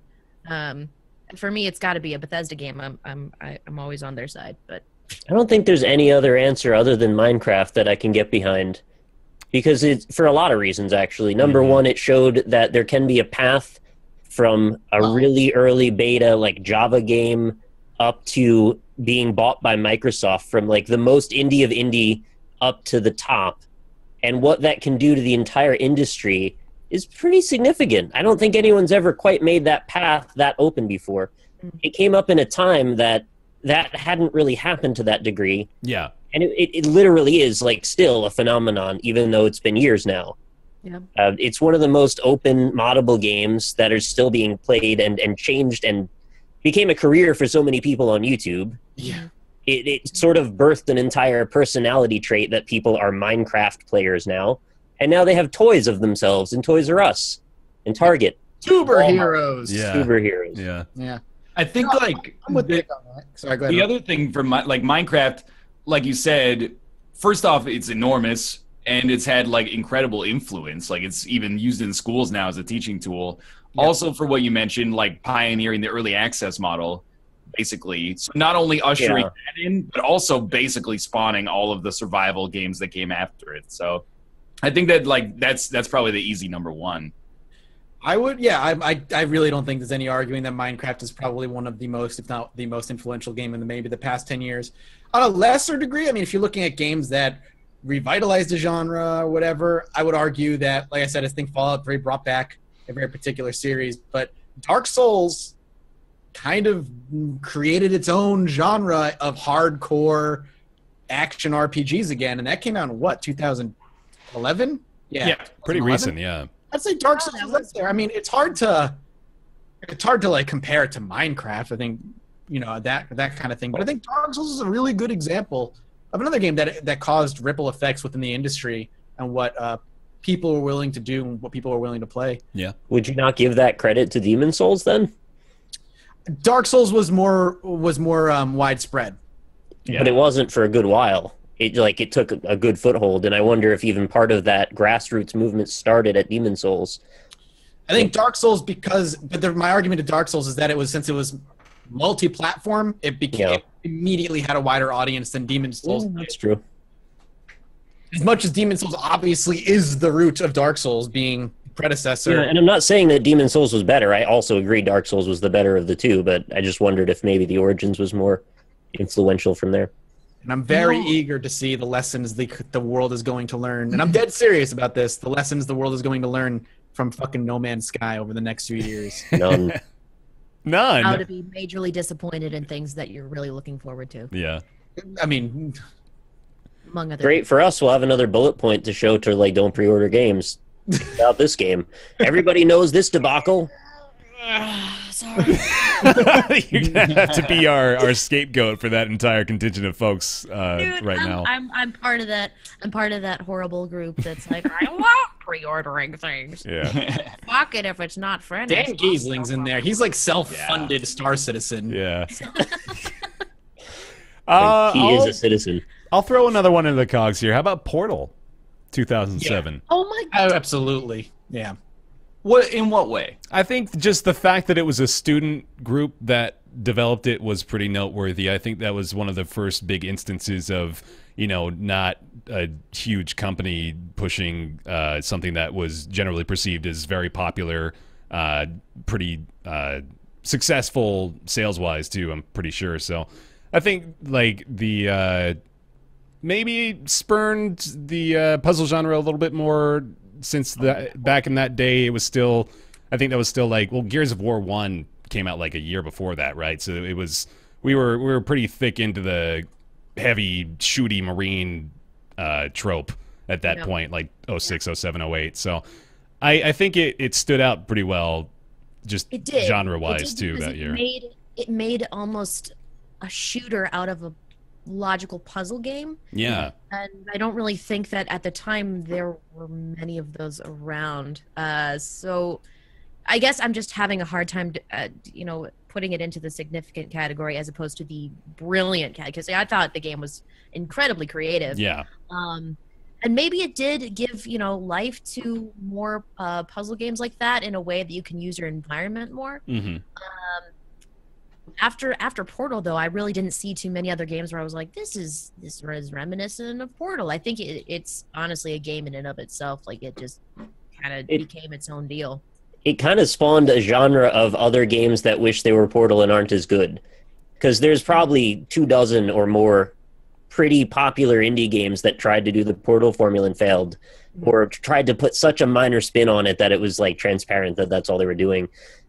So yeah, I think it definitely stands up there. I don't think it's as significant though, or as influential or big a factor in the changing of the industry as Minecraft. Yeah, I think Minecraft may be standalone at this point. Now that we've examined the like cultural impact alone, I think nothing is even close to Minecraft's influence. So yeah, Minecraft for sure. Yeah. But in Portal, it did probably give rise to better writing in games like that, though, because really think about like the development of Portal and then Portal 2 after it kind of brought more of like a story into what you originally thought might have been just a puzzle game or just solving things and not really seeing much come of it.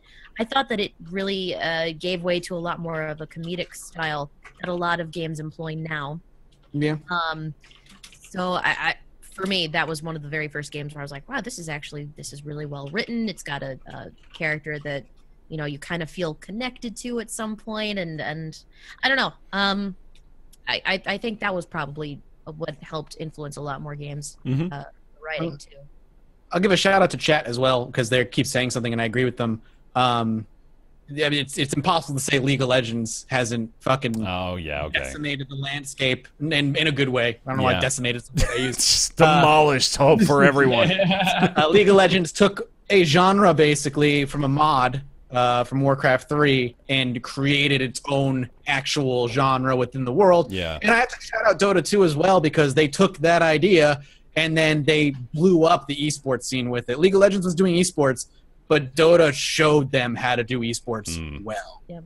So both of them together dominate, a certain subsect of PC gaming. So yeah, shout out, Chad. You're right. League of Legends is huge. You can't overlook that. Definitely true. Definitely. I forget that League came out, in the scheme of things more recently. Yeah. It's like, wow, that it. 09. League was 09. Yeah.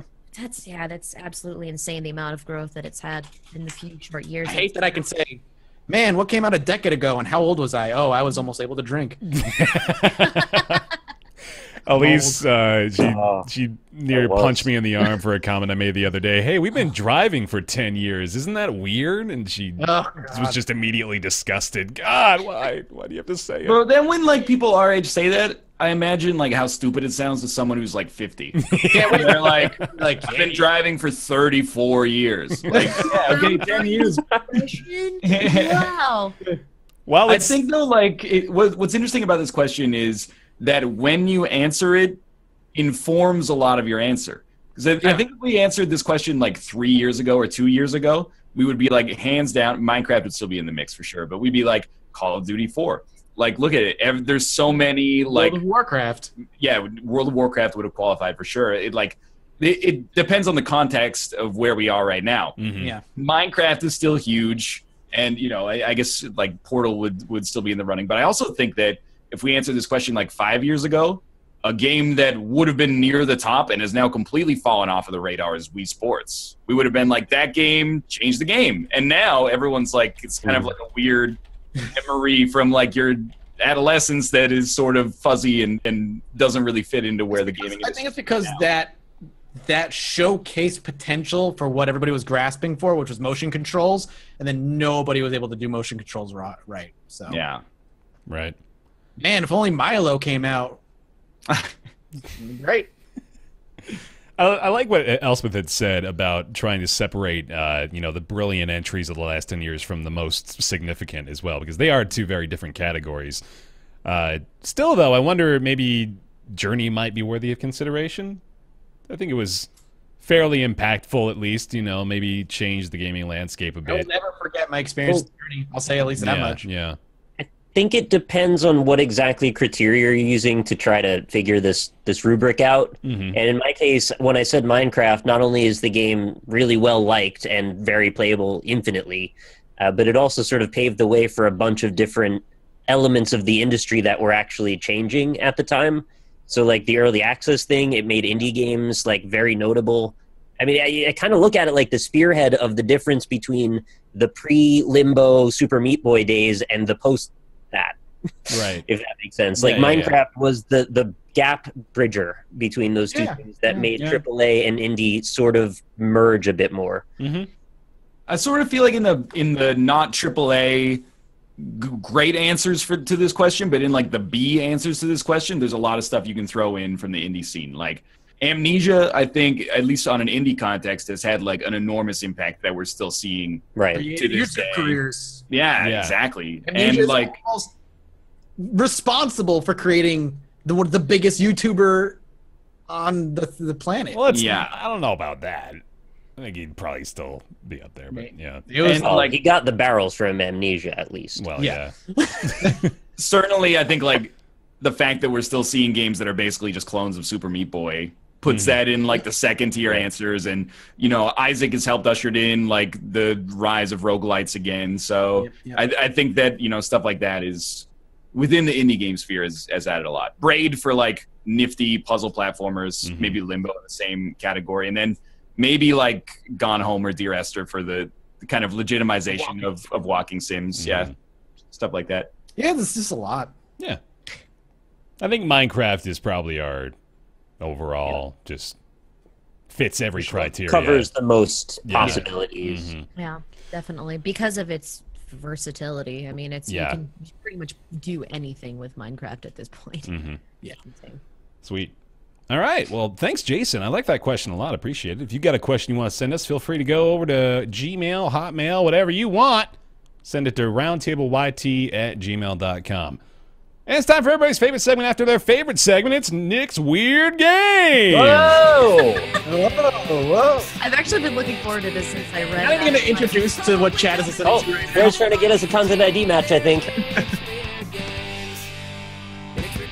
Yeah. That's a theme song. That was made by Dylan. I didn't know what was going on there. I thought you were like playing the MP3 all of a sudden. I was. Oh, Dylan. Can you play it again? Can you play it again? I didn't hear. Yeah, play it again. Oh, I'll play it again. Oh, yeah. No, I got you. No problem, man. This is a Nick's Weird Game theme. Sounds everybody's day. Hey. All right. I think we're back. Can't complain. We're back online. We're live again. It's going to take a few seconds, but... All right, we got to explain to what the fuck is, other than crashing. I have no idea what happened, honestly. I played the file again, and I tried to swap the scene back to this so we could all dance along with it, and then everything went to hell. But hey, we're back. Hi, welcome back, folks. Sorry for that. That's our new Nick's Weird Games theme song, courtesy of Dylan from the subreddit. Thank you so much, man, for that. It's really awesome. We appreciate it. Hopefully, people got the chance to hear at least most of it before we all went away, but all the same, this is Nick's Weird Games. You play the song and then it crashes. Yeah. Oh, yeah. Maybe that'll just be our outro then. Just play the song and we crash. We just go. Podcast ends. It's weird. This is Nick's Weird Games. Every single week, Nick goes to get a weird game from his collection of very many Nick's Weird Games, and he gives us some hints and clues, and we're going to try to see if we can guess which Gotta hide chat, game though, it is. Chat will be guessing along with us. Yep. So, Elspeth, feel free to play along as well. Okay. Chat will and do I so. have to hide chat in order to You do have to hide chat. All Yeah. right. Yeah, because they'll get the answer very, very quickly. They always do. They're very good at it. You like to use Google, cheaters? Maybe. You guys ready? Yeah, I'm ready. Yeah. All right. Today's game is for the PS1. Came out in 1996. Oh shit, son. Was developed by Konami Chicago and published by Konami. It is a 3D-esque isometric view shooter in which you pick one of four mercenaries to basically try and collect things. Various missions take place. You have to eliminate the presence of a group of humans called the Viserians from a planet. And you just follow missions to try and do that. It's a very gory game and involves a lot of special powers and things. Do you have any inklings? Not yet. Ape Escape. It's not Ape Escape. Genius. I give up. It's a good guess, You though. must find key cards, destroy guards, aliens, robots, activate laser bridges to complete objectives. Sounds like every 90s game. Yeah, I man. was Like, that's not Doom. similar to Doom 90% of games. Wolfenstein. What's the one that's not Snatcher, but it's kind of Snatcher-like? It's like Slither or Sneakers or something like that. Snickers. Konami that's doing it. What the fuck did Konami Chicago? Konami I didn't even know Konami Chicago existed. Yeah, me either. Chat got it. Wow. Nick, I mean, this is before my GameStop days because we weren't doing PS1 games back then. You might get me, man. Well, you might have been. Some of the EBs had like a small selection in a display case for a while. Let's see if there's an objective include finding the exit to the level, assassination of an officer, escorting a defect or other important official, retrieving an item, usually a memory chip, obtaining a certain percentage of kills in the area. One of the characters is a large alien named Quag, who has a melee attack that will kill a standard human. That probably would have given it away had we known what it was. I don't. I got nothing. Quag, it doesn't ring any bells here. All right, this is a pretty Weird neat name. one. I'll say this though, I actually played a shitload of this when I was a kid. For some reason, this game I found really good. It's called Project Overkill. Okay. I've never Anybody seen ever heard of that? Nothing. Yeah. All right. One of the rare destruction. M-rated PS1 games, yeah? Yeah, animated violence, animated blood and gore. It's nothing but pure enjoyment, great graphics, super sound, and buckets of blood to make Overkill an instant classic. That was a quote from Ultimate Gamer magazine. Digital quality, full orchestral type music score. Full orchestral type? Yes. It's like when they put cheese food on like. What does that mean? It's not really an orchestra, Nick. That's what it means. Yeah. Savage, inhuman adversaries, explore Savage. hidden levels. Don't let your mama catch you playing this game. That's what it says. Video Games Magazine. Don't let your mama. Let your mama catch you. They're the same ones with the buckets of blood comment, aren't they? They keep it real. And Project back. Overkill is like the most generic 90s name. sounding. Yeah. It was actually really good, though. You get It's key like- cards. I liked it. That's like from the next Captain America movie. Is they're gonna be like, you know, Robert Redford's Project Overkill. Yeah. All right, fair enough. I will shout out Devlin76, who was the first in chat to nail it. So congrats. You're either great at Googling or have a great memory. Either way. Hey, GG. Renegade Striker, thanks for resubbing, man. We appreciate it. We appreciate all y'all using your Twitch Prime sub still on this channel as well. It's been really helpful. We got our emotes, man. Got them all unlocked. Thank you. For all this quality content. Woo! Crashes 2 hours in. All right. It's Nick's Weird Games, and that's our show for today. Elspeth, where can they find you if they would like to do so? You guys can find me at twitch.tv/Elspeth. That's my channel name. I cast Monday through Saturday, 5 p.m. Eastern Standard Time. You can also find me on Twitter at Elspeth Eastman. Pretty much I'm on there all the time. So if you guys want to pop by and say hello, I'd be more than happy to see you in chat. And it was really good to be on the show today, guys. Thanks so much. Hell yeah. Thanks for joining Thanks us. for joining us. And thank you for joining us as well, kind viewer, whether it be via audio or video. We appreciate your support, and we also appreciate the support of those who have been on patreon.com/roundtable. I want to read out those of you that have been at the $20 tier and above, which include Julian Abelsgard, Jonathan Graham, Scotty119, General Crunk, Super Monoman, Colby Klein, David Schmitz, Greenlight, Mavier, Warren Saltzman, Christopher Flagg, Eric Schooley, Brizzlebrit, Positron, Myth Scarab, Mediocrities, Justin, Smurfette, and Logan Ray. Thank you guys so much for maintaining your support over there on Patreon. You can follow the show on Twitter at RoundtablePC. You can subscribe to our subreddit for show discussion on roundtablepodcast.reddit.com. That's where Dylan submitted his new Nick's Weird Games theme songs. And thank you, buddy, again for that. Appreciate it. Which is great. You can also check out the iTunes for ratings, which you can provide us. That was poorly worded, but you can do it anyway. In which you could provide us.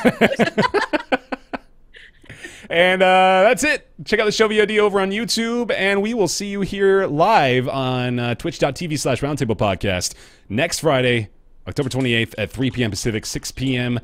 Eastern Standard Time. Thank you very much for joining us, and we will see you next time. Goodbye. Bye. Bye. Oh, outro audio's not working. Sorry. Everything went to shit, but bye. Thanks for watching. Thanks, man. Yeah, there you go.